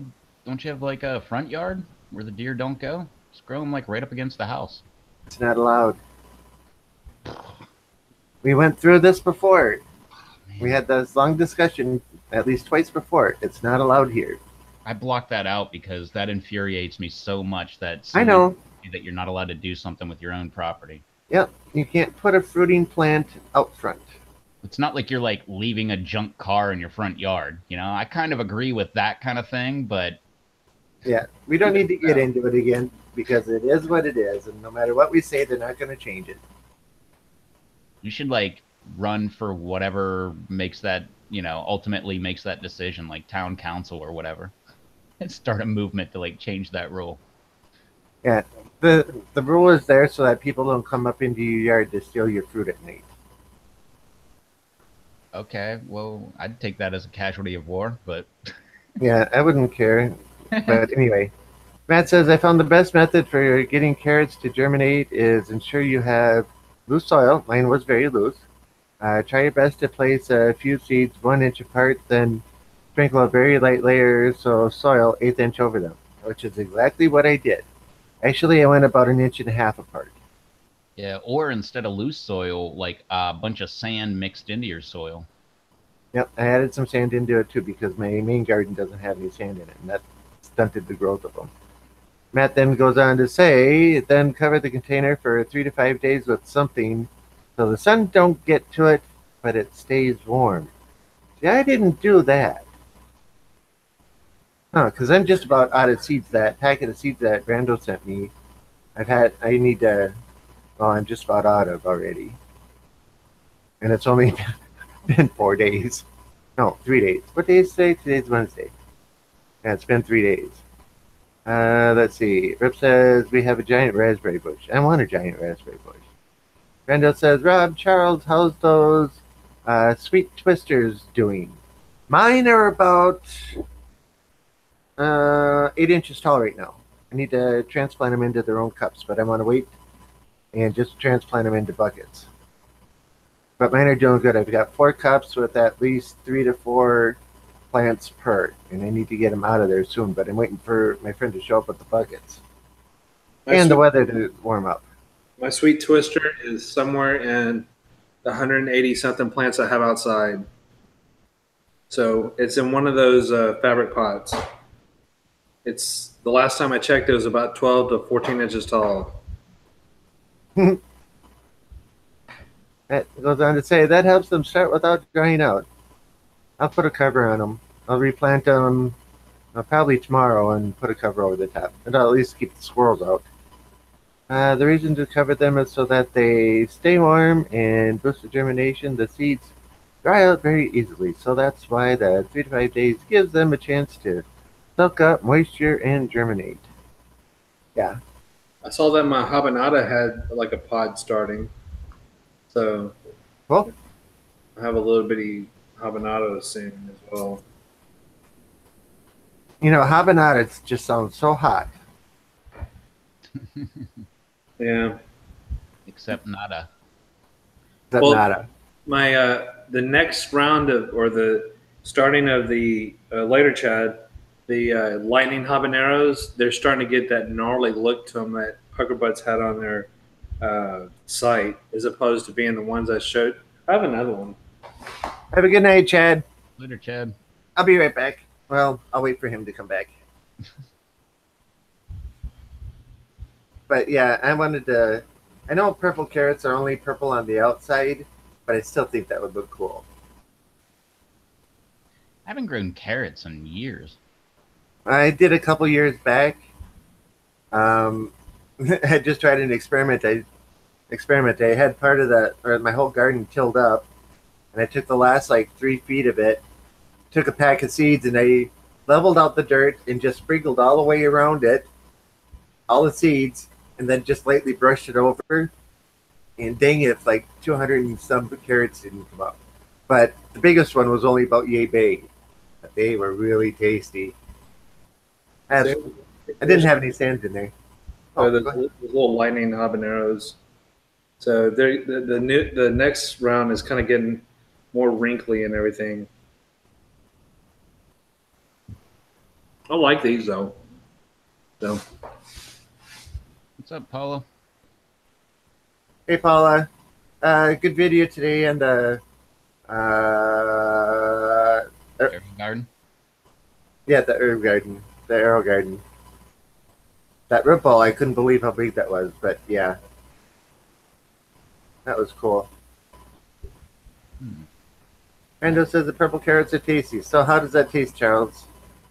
Still good, just like the other day. Matt says that aromas are determinate that only grow 4-foot, set fruit, and then die off. You can't clone them because the flower or the clones won't flower. Yes, I'm still going with. I really like this one. But that's a lightning habanero peach. Even though they look orangish red, but. I'll be right back. Ugh. I like it because I mean they're kind of a small pod, and they have just a good zip to them. Paula is a YouTube watcher. The longer video, the better. Yeah, Brando, I just had some purple ghost scorpion.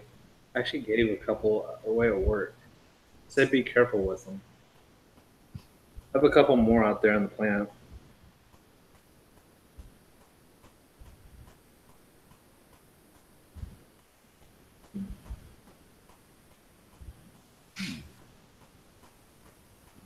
Pelletized seeds. Pretty weird. So what would the way that lightning habanero is already doing? I mean, it's got pods everywhere, so it's going to be a crazy producer.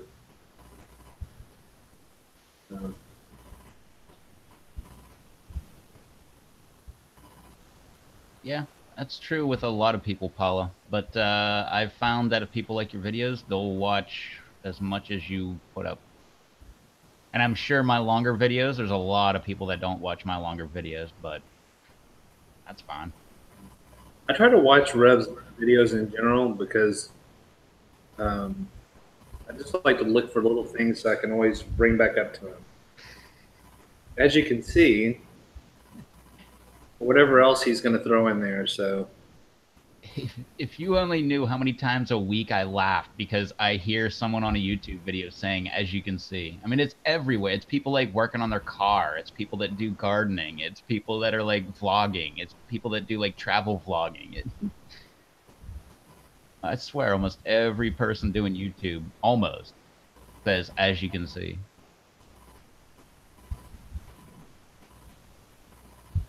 But yeah, Paula, personally, I like the longer videos. Like, there's a lot of people that I watch. Like, there's one dude that works on cars. When I see him put up like a half-hour long video, I'm like, oh, I'm probably not going to watch that. It's not long enough. Like, this dude does like hour-long videos, and I'm just fascinated.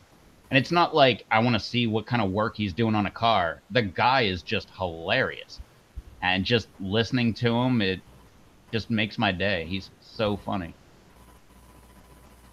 Yeah, I don't think referred to your dog as a big dumb brown dog. I said big brown dog.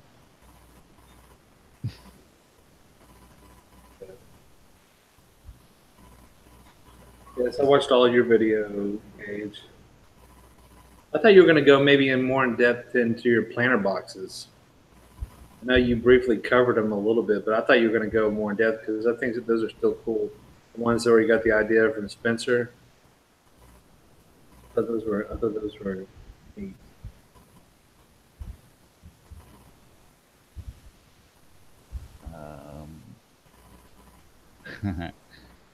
Yeah, Matt, do I have to follow, or not me, but anybody else, follow any chili heads on Facebook? If so, did you see the guy that had that 32-gram Scotch bonnet? I'm I have a Facebook account. I've been on it twice, but only to give whatever a thumbs up or whatever for Dave. And that's only been twice since March of 2013. Oh, okay.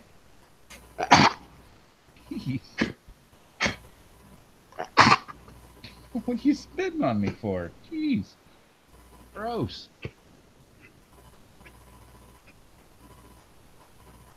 Okay. All right. Done? Yeah. Okay. Back to sleep.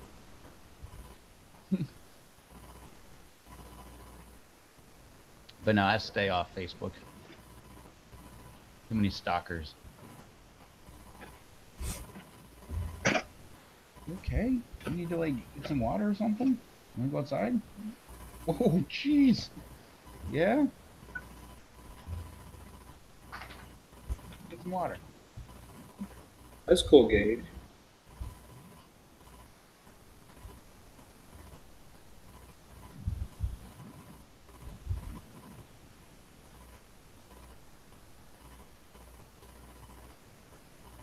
New banner of his face breathing fire?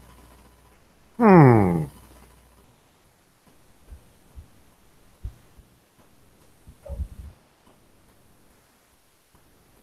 If you watch on the Bat and Bear show tomorrow from at 10 p.m. Eastern time, you may watch Rev breathe fire for real when he eats the bat out of hell bat chip.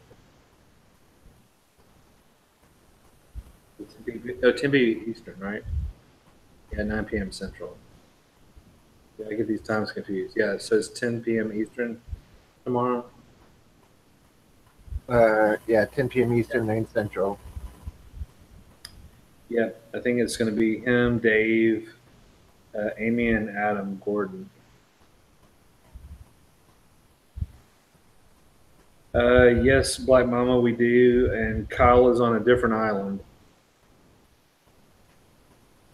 So he's on the big island, where the volcano is on the smaller island to the east. And then I'm not sure. There are two other members I know of that I usually just keep in contact a lot with Kyle. So, or Togareshi 808. If you don't, that's Kyle. So.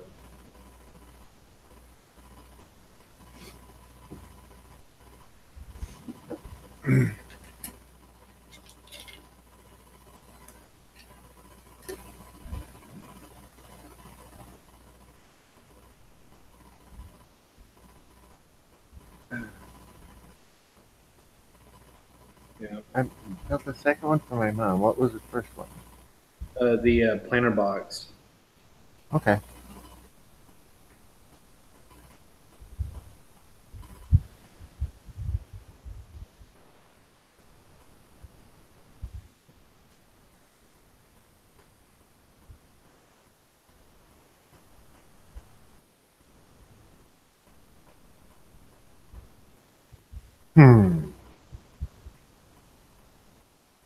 Pretty scary stuff over there. I haven't watched the news at all. Well, they're saying that the gas is what's getting them now. It's because it's so toxic over there, and there's not enough gas mask on the island, and it's pretty bad. No, Eric. Tonight we're doing a non-chili head Charles version. Taking a break. We're just gonna throw it in sporadically and surprise you every once in a while. Hey, Eric and Matt. I am on Google Hangouts. Same name you see here. Same as PLC and same as YouTube. What's up, BD? Itty Beats! Hello, Rev, Rob, Charles, and everyone in the chat. As you can see, I'm late tonight. Yeah, you say hi to Mr. Bloomberg, but you don't say hi to me. Jeez. Hey, BD, don't pay any attention to Rob. Well, he knows my name is spelled with 2 B's. Besides, I can give him a hard time. got to have some fun. We do. And I think he knows I'm joking with him too, so.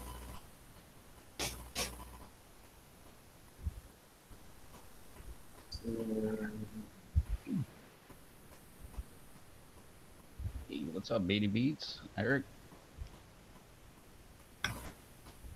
So speaking of Mr. Beatty Beats, I had talked to him about doing a thing for my Minecraft channel for my live streams.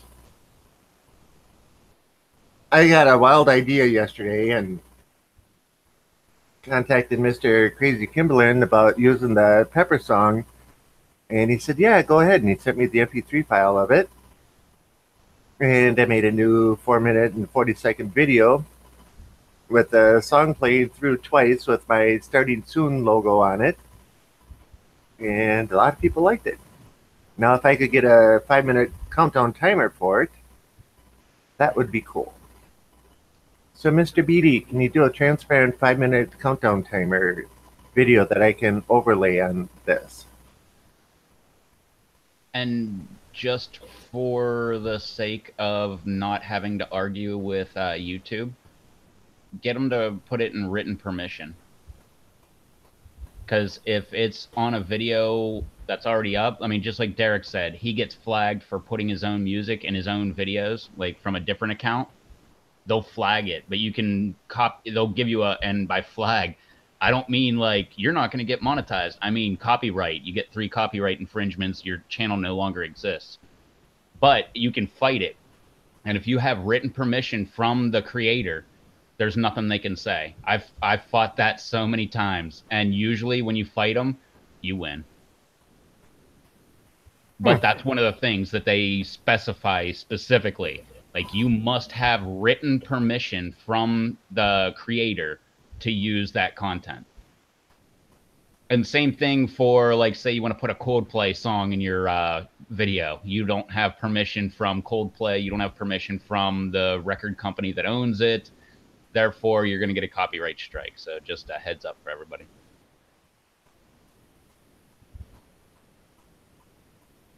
I've dealt with copyright infringement strikes from YouTube for like 2008, 2007, something like that.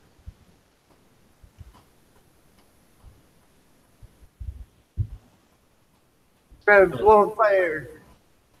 And another thing, if you have, well, we'll just put it this way. You're also allowed to do fair use, which is like if something's happening in the news, you could take someone else's video and you can play it and you can voice over your opinions about it. So say something in the news. You can take like an ABC news clip and you can play it, and you can't play the entire thing, but you can have chunks of it and you can have your voiceover, like commenting on it. That's called fair use, and usually whoever originally owns it will try to give you a copyright strike. You can still fight that and win. I've done that many times too. Not with that kind of example, but with different examples. But I've won every single one I fought, so. And Black Mamba, if you're listening to music in the background, you will get a copyright strike. If you're a smaller channel, it may take a long time for it to happen, and that would suck, because if you're a very small channel, you might have 20 videos up, all with music in the background. When they finally catch up with you, your channel might not even exist, so you can't even fight it. So that's why you will see almost every video I've ever listened, or what? Not every, but close to every video I've ever watched on YouTube does not have any kind of music whatsoever playing in the background. That's why.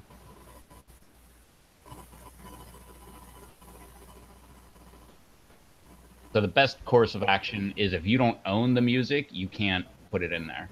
Oh, and if you do it on a live stream, you get banned from doing live stream from 6 weeks, like a month, 6 weeks, 3 months, 6 months, or they just ban you from having live streams altogether. I've known a bunch of people that got banned from doing live streams because they had music playing in the background. They would just take their camera for their thing and put it right on like TV that's playing and stuff. That is total copyright infringement. Have a good night, Gage. Late Gator, late Gator. Hey. Later. What's up, Chris? Nope, not too late. Nope. And yeah, they have, like Chris says, YouTube will offer it themselves. When you're editing your video or after you're done, when you upload it, you can actually add music to your video. It's in the, I forget where it is. It's when you upload your video, I forget. They have like an edit thing. And you can go in there and they'll have actual music that you can use. It's non-copyright material. Not only that, but I mean, that's just YouTube. But if you go and search royalty-free music, I'm pretty sure all you have to do is put in your description, like music by, you know, whoever made it, and that's good enough. Or where you put it, because my original intro that I made up had that music that was playing, and the guy who owned the music just wanted his name put in the bottom and where it came from, so name and website, and I'm like, okay, fine. I know. I watch tons of guitar live streams, and people do covers. And they just put this is not my music or what have you. Because I mean, they play the music all the time because they're playing in the background and they're actually playing it on guitar. So I don't know what the difference is there, but they're playing the song, the whole song, while they're playing the guitar. And a lot of these guys have 90 to 100,000 subscribers. I'm not, like I said, I'm not one to know all the rules on YouTube. I was on YouTube like right when it first started, so I've seen so many people that I liked get kicked off of YouTube, and that's the only reason I keep up with the rules. And then This is in the house. and that was all like before I started this channel.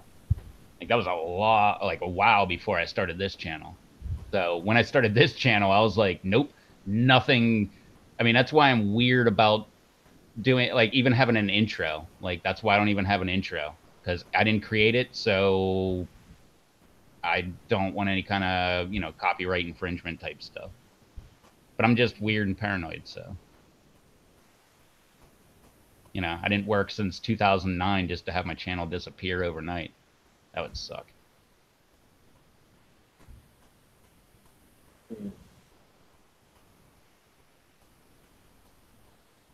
Matt even put it in there. It's Creator Studio, then go to Settings, then to Edit, and that's where you get the music.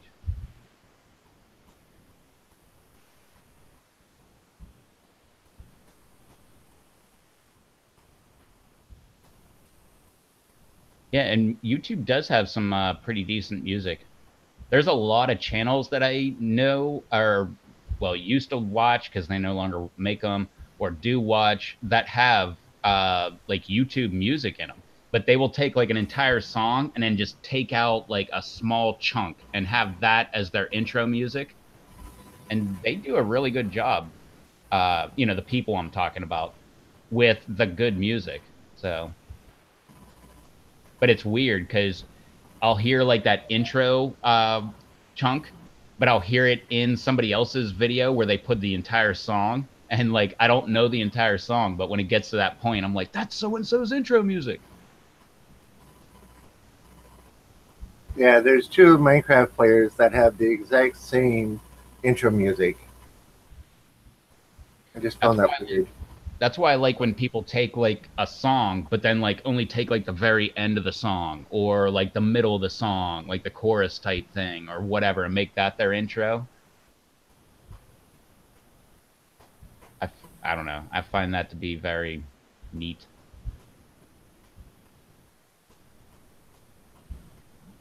AC/DC Hell Spells, the beginning, like 30 seconds of that one.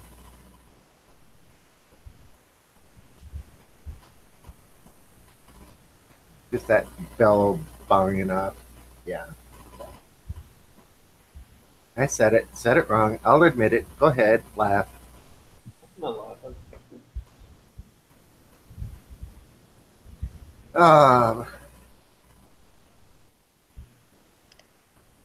It's been a long day already. It has. That's how I'm feeling most days these days.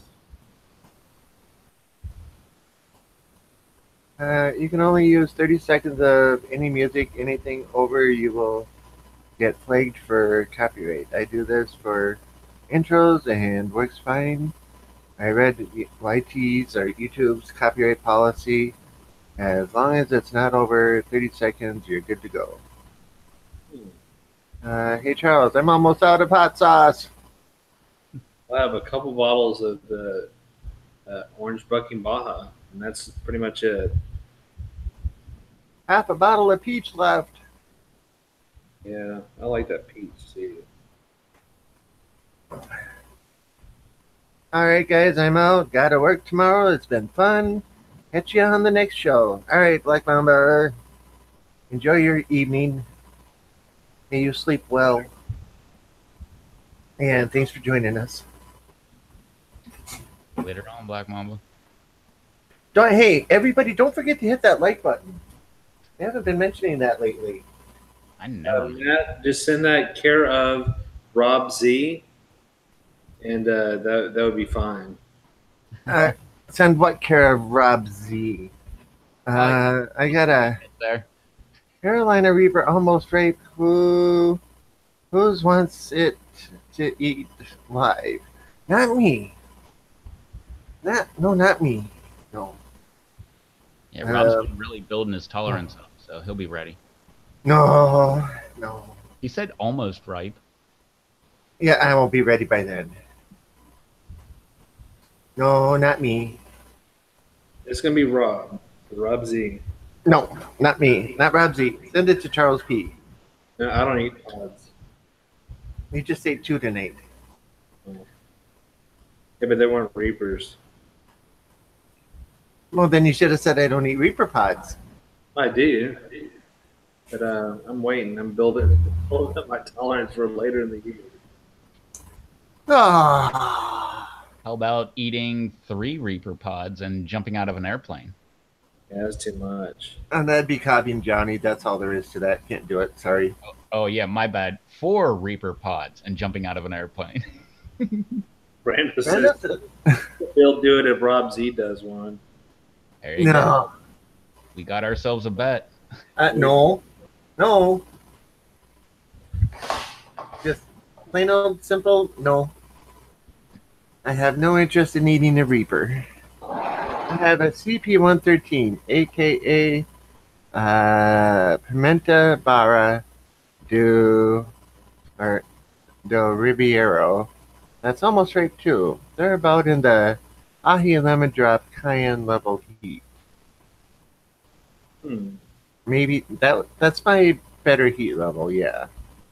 Rob, all I gotta say is you better build on your tolerance because later this year you're getting a box. So I want you to eat those pods that I send you. Those will Don't send me anything overly hot. 2 versions of chocolate bootlas. I have 1 DM regular chocolate bootla. I'll send you some California Reapers, some Carolina Reapers. I'll send you some Brazilian Ghost.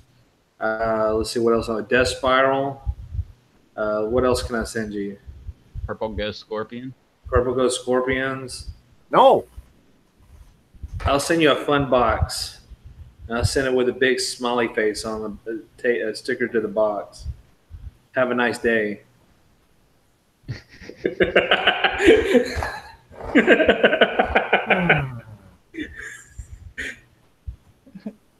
BD says, I seen a bunch of golf ball sized holes on top of the soil in my fabric containers. A small branch was broken too, and a hole chewed in my 1 gallon container.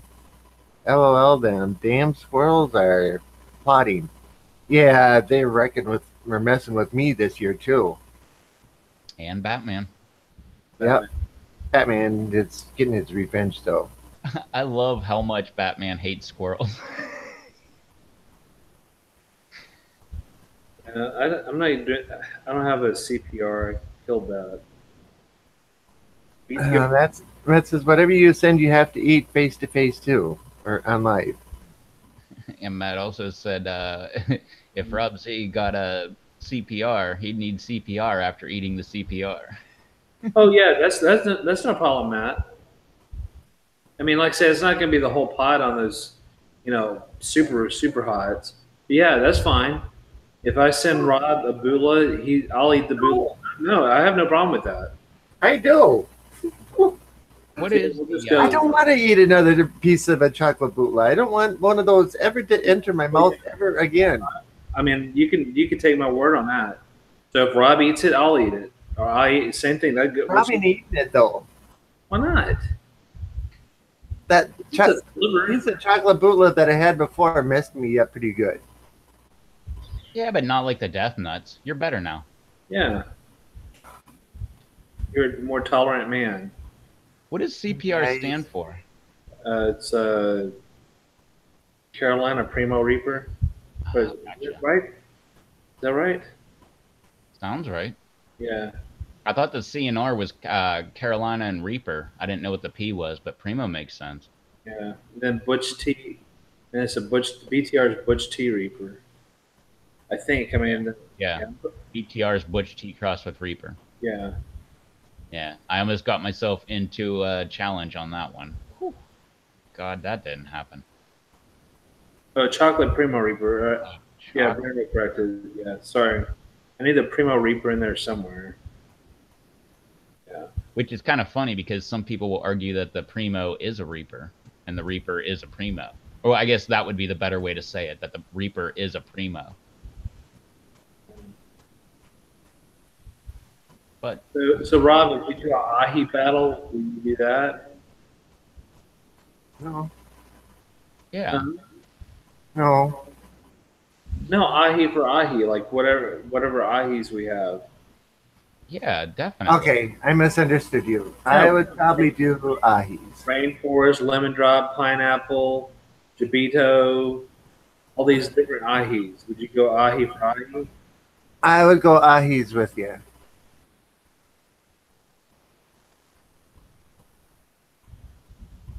What about Ahis Ghost for are good. Ghost? Huh? What about Ghost for Ghost? No. What about habaneros for habaneros? I've got tons of habaneros. What about that? It's mid range. And just a reminder, Chris Hot Garden got a giveaway going on right now. Got till Tuesday to enter. Yes. So get in touch with Marshmallow himself, Chris Hot Gardens.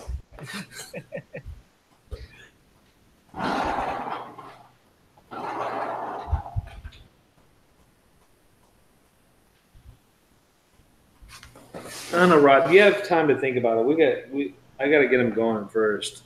Yeah, we're Yeah. just getting started. Yeah, we're just getting started. I'm only on the first few that I have. I think I've done what, 6, 7. I've done. Let's see. What have I done so far this year? I've done the Uchu Cream, Purple Ghost White Primo. Tide, Purple Ghost Scorpion, the Peach Lightning Habanero. I did the Grif 9238. Did the Black Kathumbi the other day. So I think that's what I'm up to so far.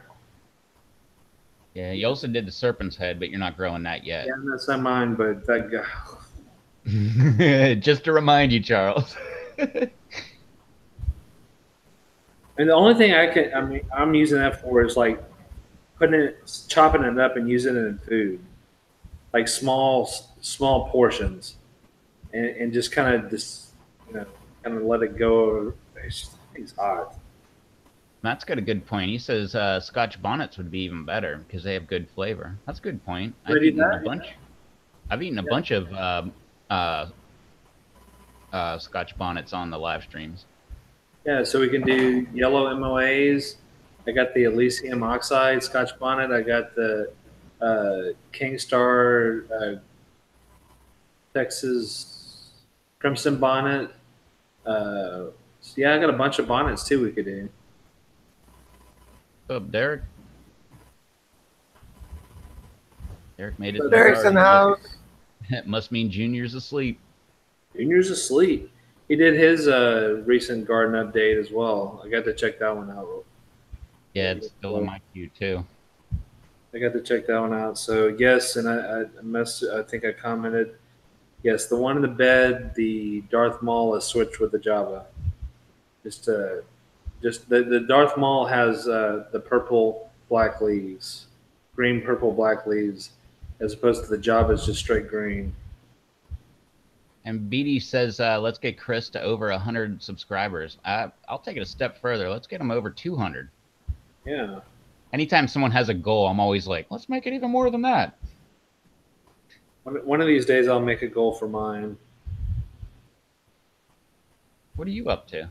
158. Sweet, let's get Charles up to 200. Ask me what I'm up to. Just looked at that. 178. I thought it was over 2. Close. Today I had 200. Sweet. 200. Noon this afternoon or so, I hit 200 subscribers. Congrats. The reason for that? I don't know. Had Devin as a guest on your last 6 or 7 episodes. Very well, maybe. I'm just messing with you, Rob. I never announce, like... Have a good night, Matt. Later, Matt. You never noticed what, Rev?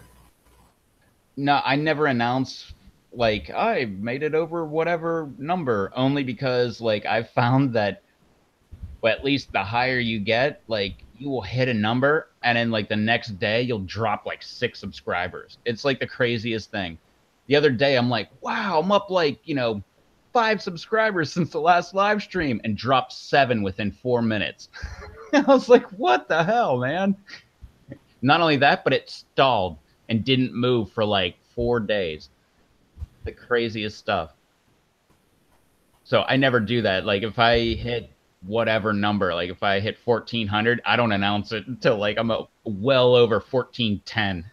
And I'm like, okay, I think I'm in the clear. Because I forget what number it was. I think it was 1100 or 1200. Whatever number it was, I hit that number, oh my God, I don't know how many times, like 15 times, maybe 17 times. I would hit it and then go back down below it. And then I'd go above it by 3, and then I'd drop back down by 4. And then I'd go up and just be right on the number. And pretty aggravating, man. You're like, woohoo, I made it to a new milestone. Like 2 hours later, you refresh and you're like, now I'm back where I was 4 days ago. Heck, I jumped up, I forget how many I jumped up.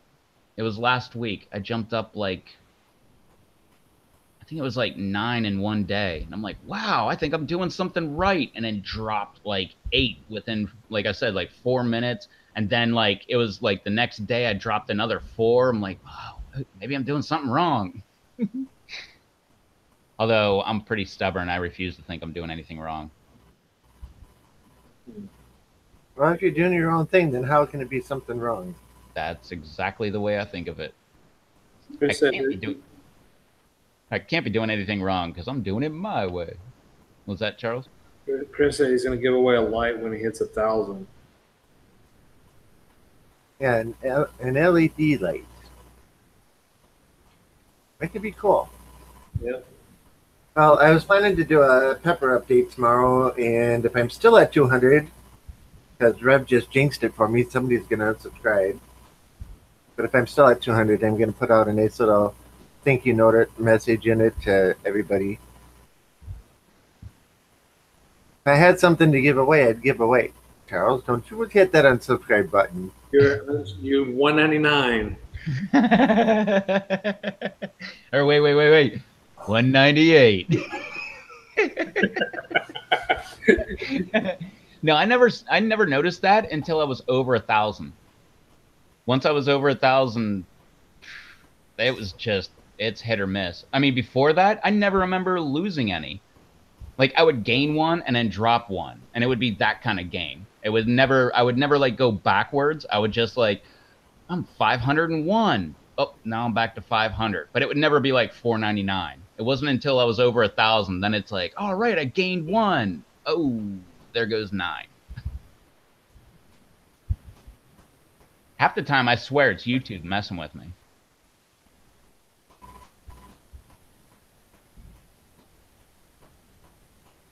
Good point, Yeah, BD. but the thing is, BD, that I don't think there's a lot of users who actually. I mean, I think there's a people who view it. There's a lot of people on PLC. They just don't do any. I mean, I don't know how to describe it. It just there's a lot of members, but they just don't do anything. So it just they'll I know they'll watch it because somebody's watching videos, but they won't subscribe, they won't do anything to your videos. Because I know, I mean, once I posted to Google Plus or whatever, like when I do a garden update, there's tons and tons of views, but it's just like I have the same group of people who always comment, like, or whatever it is, and that's it. So I don't know if that's going to be just because it's a large group, if they're actually going to subscribe. Because I think they just kind of just nonchalantly just go and view it, and that's it. That's it. They're calling it a day. Derek, you'll be hitting that 1,000 soon. It took me 8 years to hit 1,000 subscribers, so you have way better videos than me, so you're on a much faster trajectory. Chris, I don't know what the Arrow Kid is. Sounds interesting though. You're a kid, Vapor. I don't handle that, so it must be something new. Let's look it up. Not right now. Aerokid Vapor. Yep. Finally bought the Arrow Kid mod box. Yep. And then later down it says Aerokid Vapor. Yep. Yeah, I think Derek is gonna definitely pass me up a lot quicker. Like you said, with all his editing and everything else. Oh, he's gonna pass me up in no time. The only reason I have so many subscribers, I just refuse to say that people don't like my videos. I'm just like, they're just not watching them right now. I just keep making them. Like, maybe if I make more videos. Yeah, like Derek says, I wouldn't say better vid rev. We are both doing our thing. Yeah. It goes for me and Charles too. As far as visual wise, you got a way better thing than I got going on. The only difference, I have more time on my side. I mean, for me, I'm very limited on what I do. I mean, I do a couple sauce reviews here and there. Today I made something that was different, just showing what I do to like pre-assemble the drip lines. Most of the time it's just garden updates for me. It's pretty much all that I mean, for right now. I mean, it may change in the future, but as of right now, that's pretty much what I stick with. And I jump all over the place a little bit. yeah, I do the same. I'm like, no matter, I mean, I do everything. I'm working on my car. I'm like wandering around the backyard. I'm looking at plants. I'm growing plants. I'm, whatever. I do all kind of, oh, look, there's a deer. I'm like videoing a deer. Oh, some guy's cutting a tree down. Like I do all kind of stuff, and I didn't really notice that. I mean, that's why I called it Revto's TV, not like Revto's Pepper Garden, or, I didn't even have a garden when no, I had a garden. I didn't have super hots or anything when I started my channel. I never noticed it until that guy made that video about me, when he was like, he's kind of all over the map. He doesn't stick to one subject, which is kind of weird. And it wasn't until I heard that guy saying that where it clicked in my brain, like, all right, I could probably be a lot more subscribers, a lot more views if I just stuck to one subject. But I mean, I'm not going to change. I'm still going to be all over the place. Don't get Batman started on that pepper farm and all that other stuff. We heard that rant on his live stream when he started talking about change your name to this and that and the other. He was going off on that one. I don't remember if I heard that or not. Yeah, but I agree with him. That's one of my pet peeves is when people, I don't care what your name is or if you change it, but like that's it. Like pick a good name and stick with it. I just hate it when people change their names over and over and over again, because I've lost so many really good channels. I have no clue who they are. And I'll come across people in my subscription. I'm like, who the heck is this? And I'll click on their video and their voice doesn't ring a bell. What they're talking about doesn't ring a bell. And I don't know. There's a lot of people I ended up unsubscribing from. And those probably were people that I really liked, but I didn't. I changed mine from Solarburst 80 to. I still may have that one out there, but I changed it to Charles P because I just, I think when I was just in the chat and everybody was like, "Who is that? Is that Charles? Whatever." It's just easier to so you know who I was, and then I've stuck with that, and I think that's what I'm sticking with because I'm not going to put anything else unless something ever happens and maybe a breakthrough. Like you see some of the other people, if I decide to go that route with how like Dave is or Nick or whoever else, when you get bigger into the peppers or whatever else, you may want, you got to have I think a little bit more serious or just a totally different name, than just Charles P. If you're going to go any further. Just, I mean, I guess you could stick with it, but it just seems like if you ever go with a brand or if you go, further along into business or whatever, you want something more than just your first name and your last initial.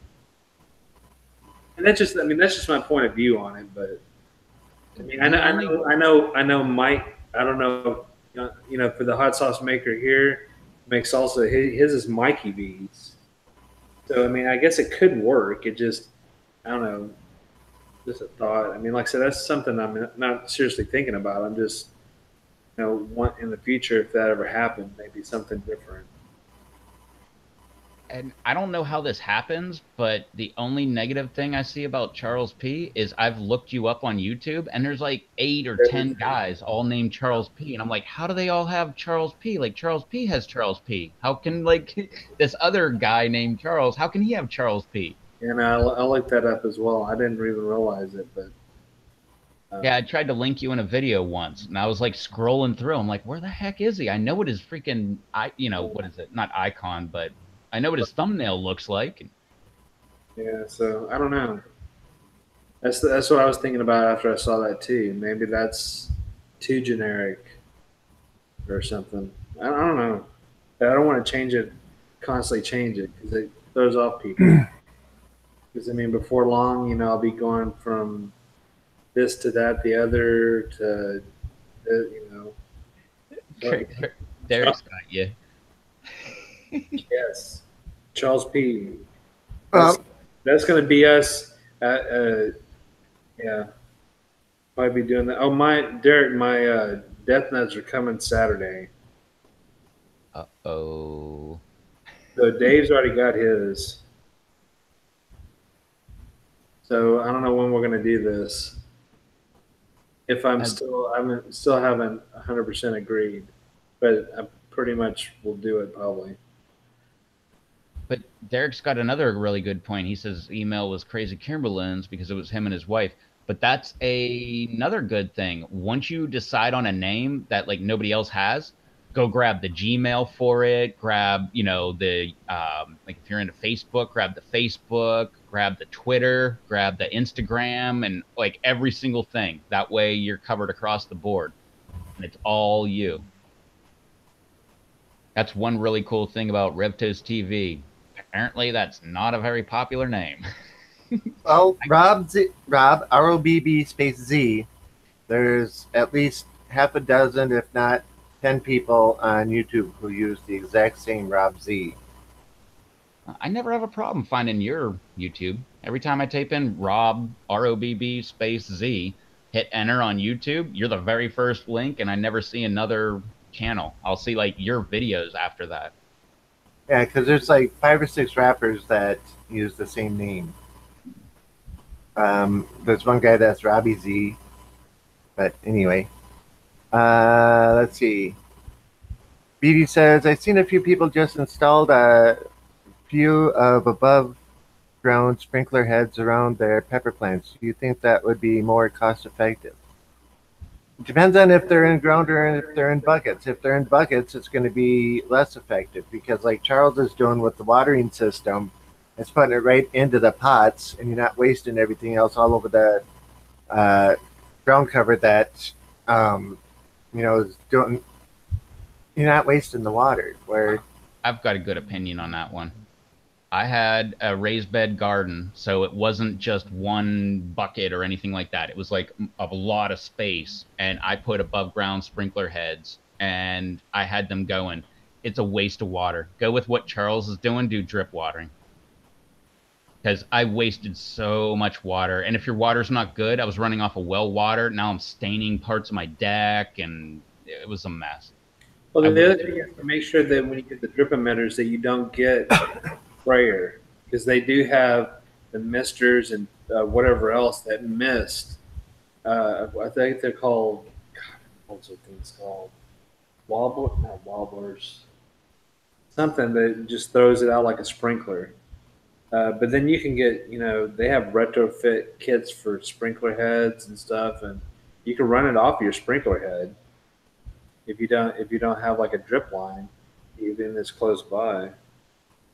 Yeah, the drip is easy. The drip is, I mean, like Eric was saying, okay, so like 500 feet of drip line main line is $40 for 500 feet. 500 feet a quarter inch is $22. Yesterday I had to buy more since I'm growing more plants. 120 emitters, uh, 100 straight barb quarter inch, and 80 T's quarter inch, and a few other things for $88. So then you can get the drip timer for $40. So that's it right there. That's pretty much your system. So $200, and that's for like if you do the stakes like I do. If you do just the buttons, just like Eric does with the raised beds, you don't need those stakes necessarily. You could just use the buttons and draw and just drip it off of the main line, and then that's even cheaper. I think they're only like 7 or 8 cents a button, or 10 cents a button, as opposed to 40 cents a stake with the emitter. So yeah, I mean under two. I mean for 100 and something plants, you could do it for $200. And then the good thing is you never have to get out there and do anything as far as watering wise. Because and I do recommend if you do the stake, don't buy the little button ones and buy those cheap little fork toothpick looking stakes that stake in the ground because the wind blows those over easy. The ones that I have, which I showed in that video, which are they call them cobra heads. As the ones that were in your video today. Yeah. Yeah, I wasted tons of money on sprinkler heads and everything.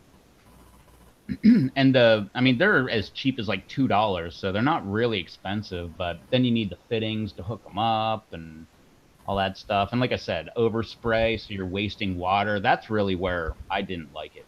Yeah, so they're like this. This is a 1 gallon per hour, as you could tell, because black. So on any drip system, red is half a gallon per hour, black is 1 gallon per hour, green is 2 gallons. That's standard pretty much all across the board. But yeah, that's it like this, and just like a little stake, and the wind can't blow the emitter off or anything because it's staked into the ground. It's just like a tent stake, and you're done, so you don't have to worry about it. They're like 39 or 40 cents. Yeah, I thought I was gonna save a ton of money by doing the sprinkler heads, and I've got to say, in the long run, I think I wasted a lot of money with using the sprinkler heads. I wish I would have done drip watering from the very beginning. And I'm talking like I started back in 2008. I still have sprinkler heads in my raised bed garden. I don't use them, but I don't use anything there. I just let rainwater do its thing. But Yeah, it's also mainly just wild growing strawberries at this point. So yeah, Russ, I'd use that torch for other things though. Hold on. I'll show you what else I use the torch for. That's a gigantic torch, man. He said torch. I'm thinking like some little like lighter size torch, and he pulls out this giant freaking torch, man. Looks like he's trying to start an industrial fire or something. But yeah, BD, I would definitely save up. You can get the kits too, which I don't know if you want to do the kits because sometimes the kits will come with this, some stuff that you don't really want. Like what Charles was saying, you want, if you want what he was talking about, sometimes they don't come with that in the kit, but they'll come with like a lot of the fittings that you need and the stakes and like, different emitters and stuff like that. So this is what I use the torch for too, because I do dirty pour, so which is acrylic paint and you put silicone in it, and then to make cells all throughout the painting. You can see all the cells. You use the torch. So once you put this, you put all the acrylic paint in the cups and then dump it after you do a different sequence. And then you use the torch to burn out the silicone. And then it leaves the cells, like you can see, kind of like a space scene looking thing. But that's what I use the torch for, besides doing the drip emitters and stuff. So you basically just get a cup with the acrylic paint, and then just do different layers, and you just pour it all down there, swish it around, and use the torch and burn it. So they got all kinds of weird art stuff that I do.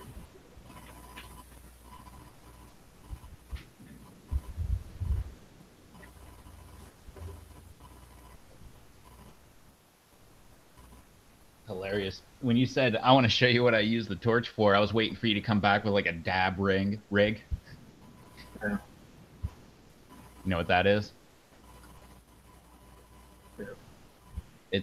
It's like, I like to smoke weed, but it's just not strong enough. So they like make it down into a concentrate, and then they have these like weird bongs where they have this like bowl piece that you just take a torch to and just sit there and hit it for the longest time, and then you take like a little gel like concentrate and you just like touch it and it just disintegrates and you take a hit. Okay. Yeah, I was expecting for that, but you came back with a nice painting. I'm like, oh, okay, never mind. That's much cooler, I guess. I mean, because it only takes 5 minutes to do that. I mean, you put the treadmill silicone lubricant inside the paint, and also glue. You need school glue too. What, So, that Elmer stuff? oh yeah, hell. So this is.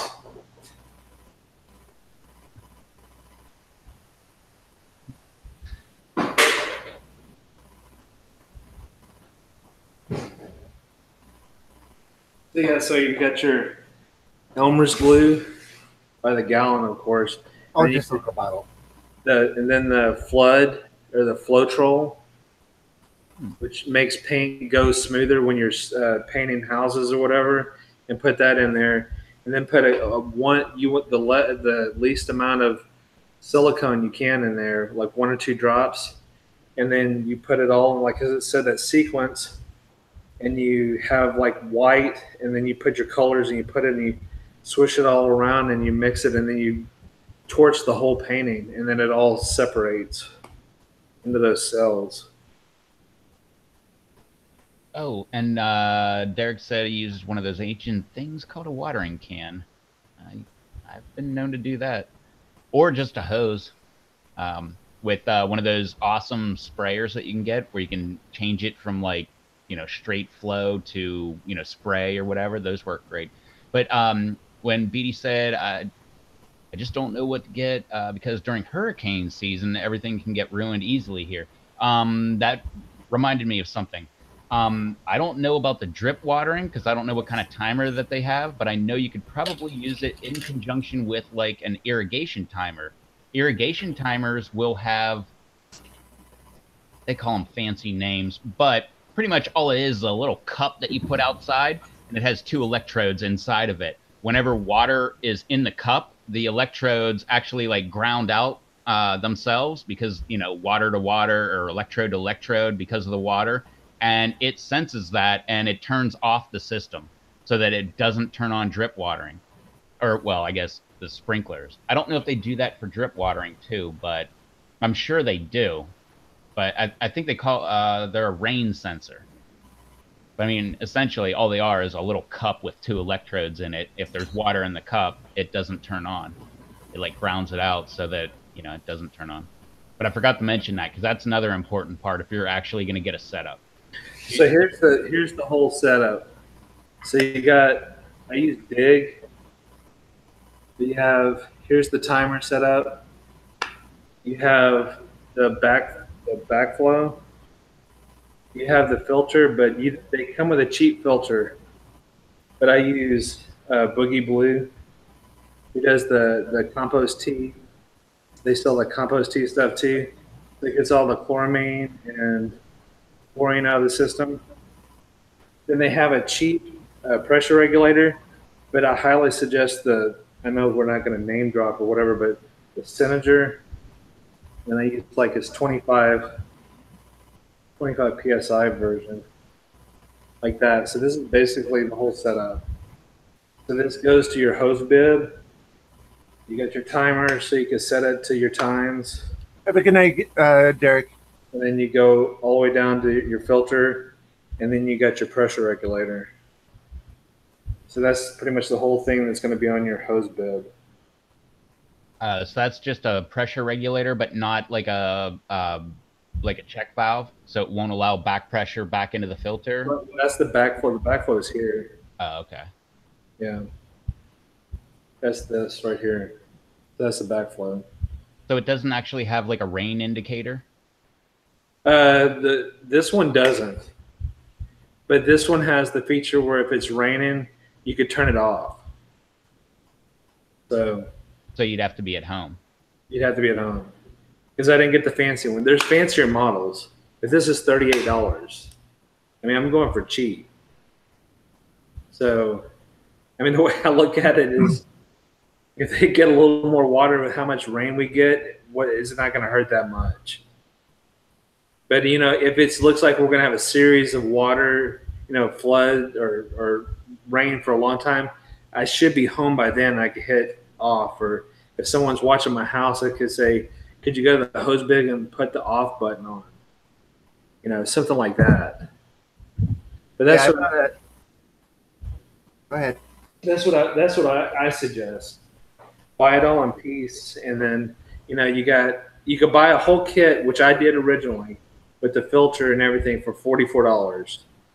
Has everything there, but then this is kind of upgraded because if you look at it, if you just buy the timer, it's 30 something. The backflow is like 5. The pressure reducer is 10 or something. But the filter is expensive. The filter is $70 that I use. But I use on my water hose too. So I don't use any. I mean, I know they said that's where I had a discussion on PLC today about using tap water or whatever else. But I use filters on all my water. So that's, you know, no matter what, for my plants, for my drinking water, everything. I use some sort of filter. I don't use just tap water for anything. If I do any hydro, I use RODI. So I just don't use tap water. And awesome tip, if the only thing you got to worry about is chlorine, fill up a container and just set it there on the counter. Overnight, that chlorine should all dissipate. Should be no chlorine in there at all. Unless you got to water 180 plants, and you need a lot of water. Yeah. No, that you can't really do that for watering that many plants. I was just saying for like, you know, your own drinking water. You could fill up a 1-gallon container and just set it on the counter because it will dissipate. But yeah, it's going to get hooked up soon. So hopefully Monday I'll have this thing going again. So maybe next week, definitely. Which also another awesome tip if you want to have like buckets for gardening, but you're like, oh, I'm not going to use that chlorine bucket. Great tip. take that chlorine bucket. I don't care how much chlorine was in there. Take that chlorine bucket, fill it up with water, and wait until algae grows. If algae is growing, there's no chlorine whatsoever in that bucket. You can now use it for growing. I know that's like a big no-no about, amongst the organic community, and I agreed until I learned about chlorine. But if there's algae growing in there, there is no chlorine, and you can just take your water hose and spray out all the algae, and now you have a bucket for growing. The end of the last growing season last year, I picked up one of the water timers at Menards for like $21. Doesn't have the filters or anything else, but it's got a head just like yours has got, where you can program it to come on and turn off multiple times a day. And I want to see. I forgot what my settings were. I think someone was asking me the other day what I had mine on for. Wait, what the heck is that called? Rob says he's got a spring in his yard for watering plants. Look up a. Oh, man. There's a pump. It's not really a pump. It's nothing more than 2 check valves. And because the force of the water comes in and goes to the one check valve and it bounces off the other check valve, it will allow you to go up. I forget what kind of grade of a hill. I think it's like 10% grade or something like that of a hill for, I forget how much, like 100 yards maybe. Man, I wish I could remember what it was called. But pretty much all you do is set your pipe in the water, and as long as water flow is coming into the pipe between the check valves, it makes a lot of noise. It'll be like bang, bang, bang, bang, but it's the check valves working against each other, and it'll push the water uphill to wherever you are, and you can use that for filling up a reservoir or just having a water supply and stuff like that. Yeah. I've always wanted to do that, but I don't have a creek or any kind of like stream. Well, I got water everywhere around me, but you don't want to use that to water your plants because it's all brackish. yeah, it costs too much to filter the salt out. Yep. Although we do have, we have reverse osmosis, but we also have desalination plants around here too. Which is really, really smart. I've heard they're really, really expensive, but I mean, Well, most desalination plants use great big huge reverse osmosis membranes. yeah, I don't know how they work, but I know we've got I do. at least 1 or 2 around here. Which, in my opinion, if you're living on the coast, like that's the way to go. I mean, why try to get like fresh water out of the ground and stuff like that? Just take it right out of the ocean and take the salt out. You want the answer to that question? It's a lot of money. Yeah, less than a penny a gallon for pumping it out of the ground versus upwards of 4 to 5 cents a gallon for running it through a desalination plant.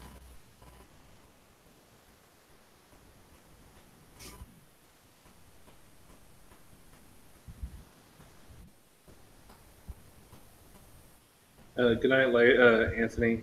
Night, Anthony. Thanks for joining us. Later, Anthony. I'm trying to find the name of this. When I first found them, I was so intrigued with them. I wanted to make one, but where do I find this? It's crazy. If you look up pump and check valve, it's like, oh yeah, every single pump should have a check valve, because if you don't, whenever the pump turns off, the water will go back down. Now it's got to spend all its time pulling all the water back up. They're all over YouTube too.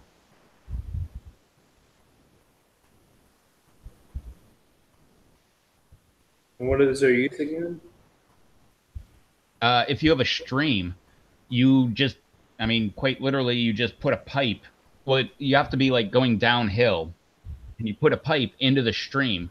The water flows into the pipe, and because it goes through a check valve, which if you don't know what a check valve is, it only allows water to go one way. The water comes in, and the check valve opens and allows the water to go through. It hits another check valve that stops it, and whenever that happens, it goes back against the other check valve, which slams shut.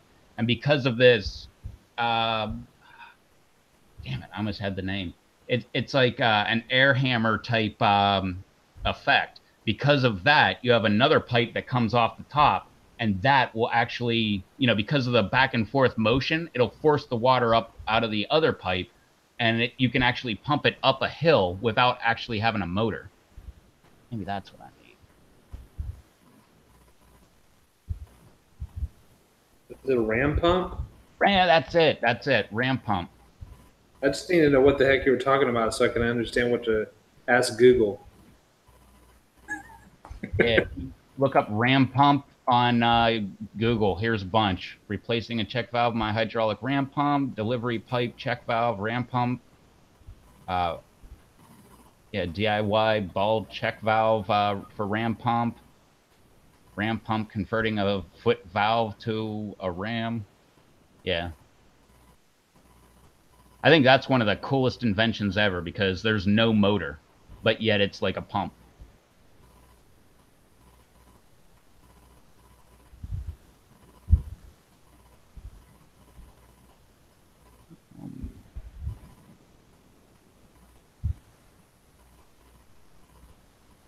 Dog is conked out. Yeah, so is mine. She's snoring. Even Maverick's over there just laying down. He's like, God, another one of these things on the computer. It's not trying to find a toy behind a piece of furniture. Today, I was playing earlier with him with the soccer ball and Boomy and all that other thing he has. So maybe we got our playtime. Dano is, of course, their favorite pastime is when I'm right now currently watering the plants with a water hose. They love chasing the damn water coming out of the jet part of the nozzle. Oh my God. They just want me to go all over the yard just squirting that thing and chasing it. Acting like fools. So that's their favorite thing right now. But yeah, I'm slowly growing tired of watering them even with a hose. I'm ready to get my drip going again. I'm trying to get it all put together so I can not have to deal with that anymore. Rob said he's in the neighborhood and not sure if the neighbors would be cool with that. I've always seen and liked the brass check valve ones, and they're loud. It's like clank, clank, clank, clank. You hear it, but I'm sure if you got the plastic ones, it would probably be a lot different. But I don't know. Look up the videos that they have on it. Maybe it'd be a good deal. Yep. The plastic should be a lot quieter, but personally, I would, if I had nobody around, I would want the brass, just because that would hold up. But I've seen people with like, what's going on there? They had some kind of stream coming down, and they had that thing. I think they went up 100 feet, and it was like I think it was 30 feet of elevation, but at 100-foot intervals that they actually could pump just from like a stream with a ram pump.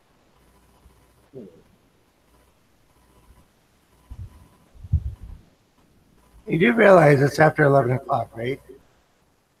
Sure, yeah. My carriage outside turned into a pumpkin, so. Okay. I think this would be a good time to end the call. Charles P. On YouTube and on Google Plus. You can catch me on PLC. Usually here on Monday, Wednesday, and Friday. I may take a few breaks on one day out of the week coming up soon. I don't know. I may not be here every day. We'll see. See how things go. Tomorrow, make sure that you check out the Bat and Bear Show, where Dave, our partner in crime here, Rub Toast TV, Amy and Adam Gordon are going to do the Bat from Hell chip. So make sure you tune to the Bat and Bear Show tomorrow, 10 p.m. Eastern, 9 p.m. Central, 8 Mountain, 7 Pacific. That's as far as I'm going.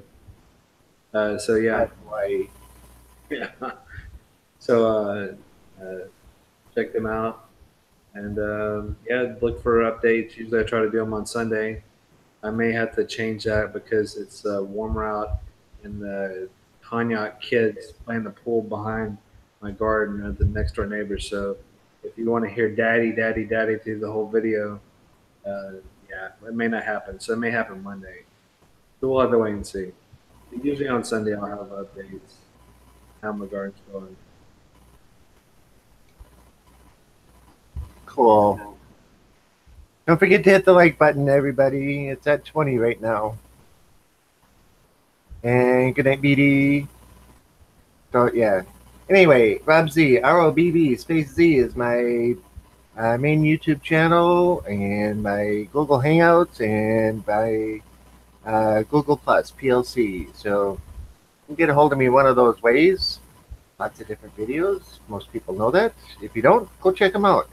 Also have the second channel, which is Yankees 50, YANKEE 50. And my subscriber base is increasing there. And I also stream on Twitch under the same name as that. So yeah, go check them out if you want to watch some Minecraft. Started a new world, and it's interesting so far. So, all right. What, it's all from scratch now? Yeah, a couple of the guys that have been in my stream watching set up their own server and talked me into going and joining them. So there's going to be 4 of us playing. Russ was invited last night to see if he wanted to come and join us and play. Like at the same time? Yeah. Or 4 different worlds, 4 different people, but same server? 4 people, same world, same server. The server can right now is set to hold up to 30 people playing at one time, but it can hold 100 people. So you have like one world, but like you're over here in this corner building things over here, and then like Russ would be in another corner building something or adding on to what you're doing, like that kind of thing? Russ could come up and punch me in the nose if he wanted to. There you go, Russ. You got an open invitation, buddy.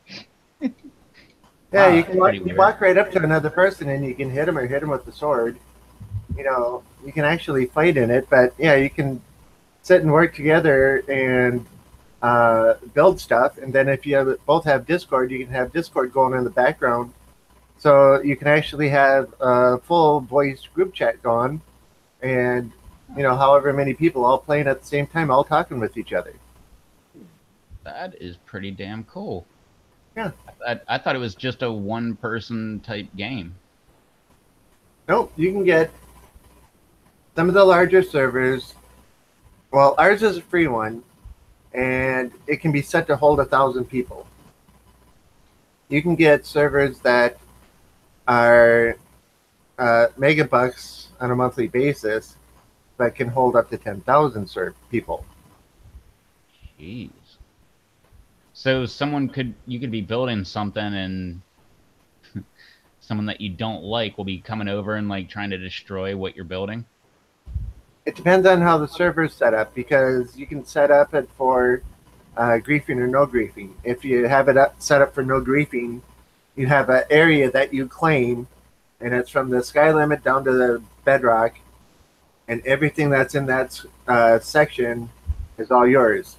You're the only person who can touch or modify anything in that area. Oh, that's kind of cool then.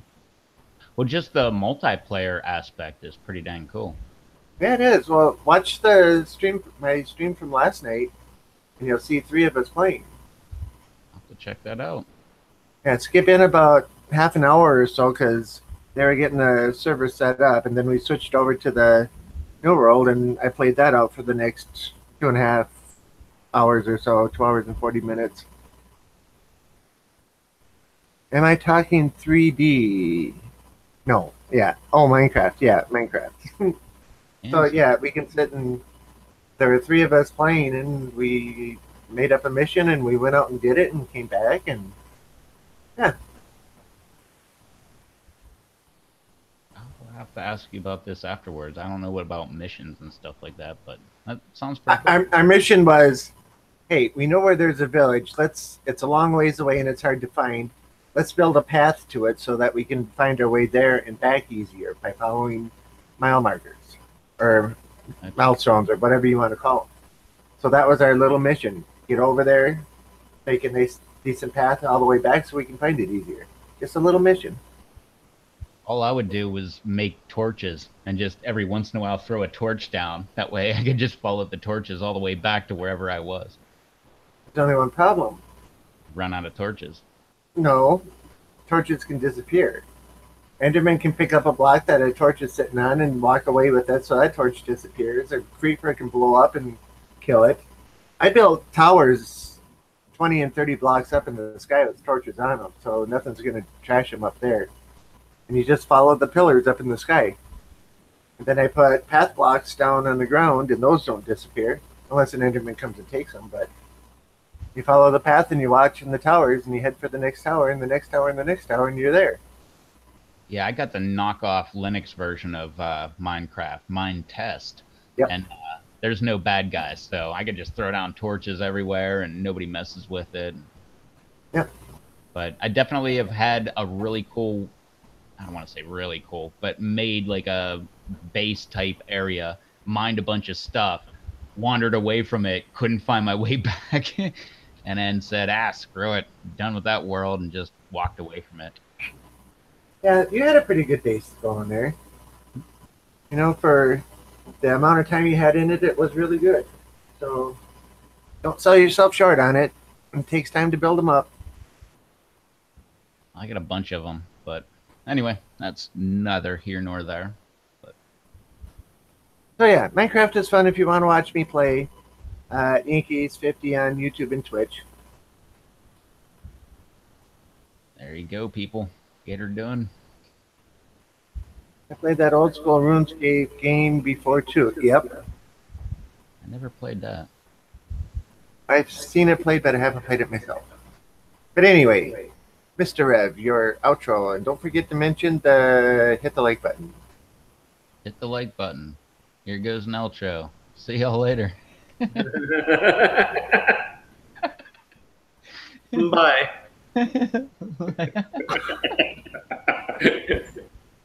Man, now I gotta copy ya.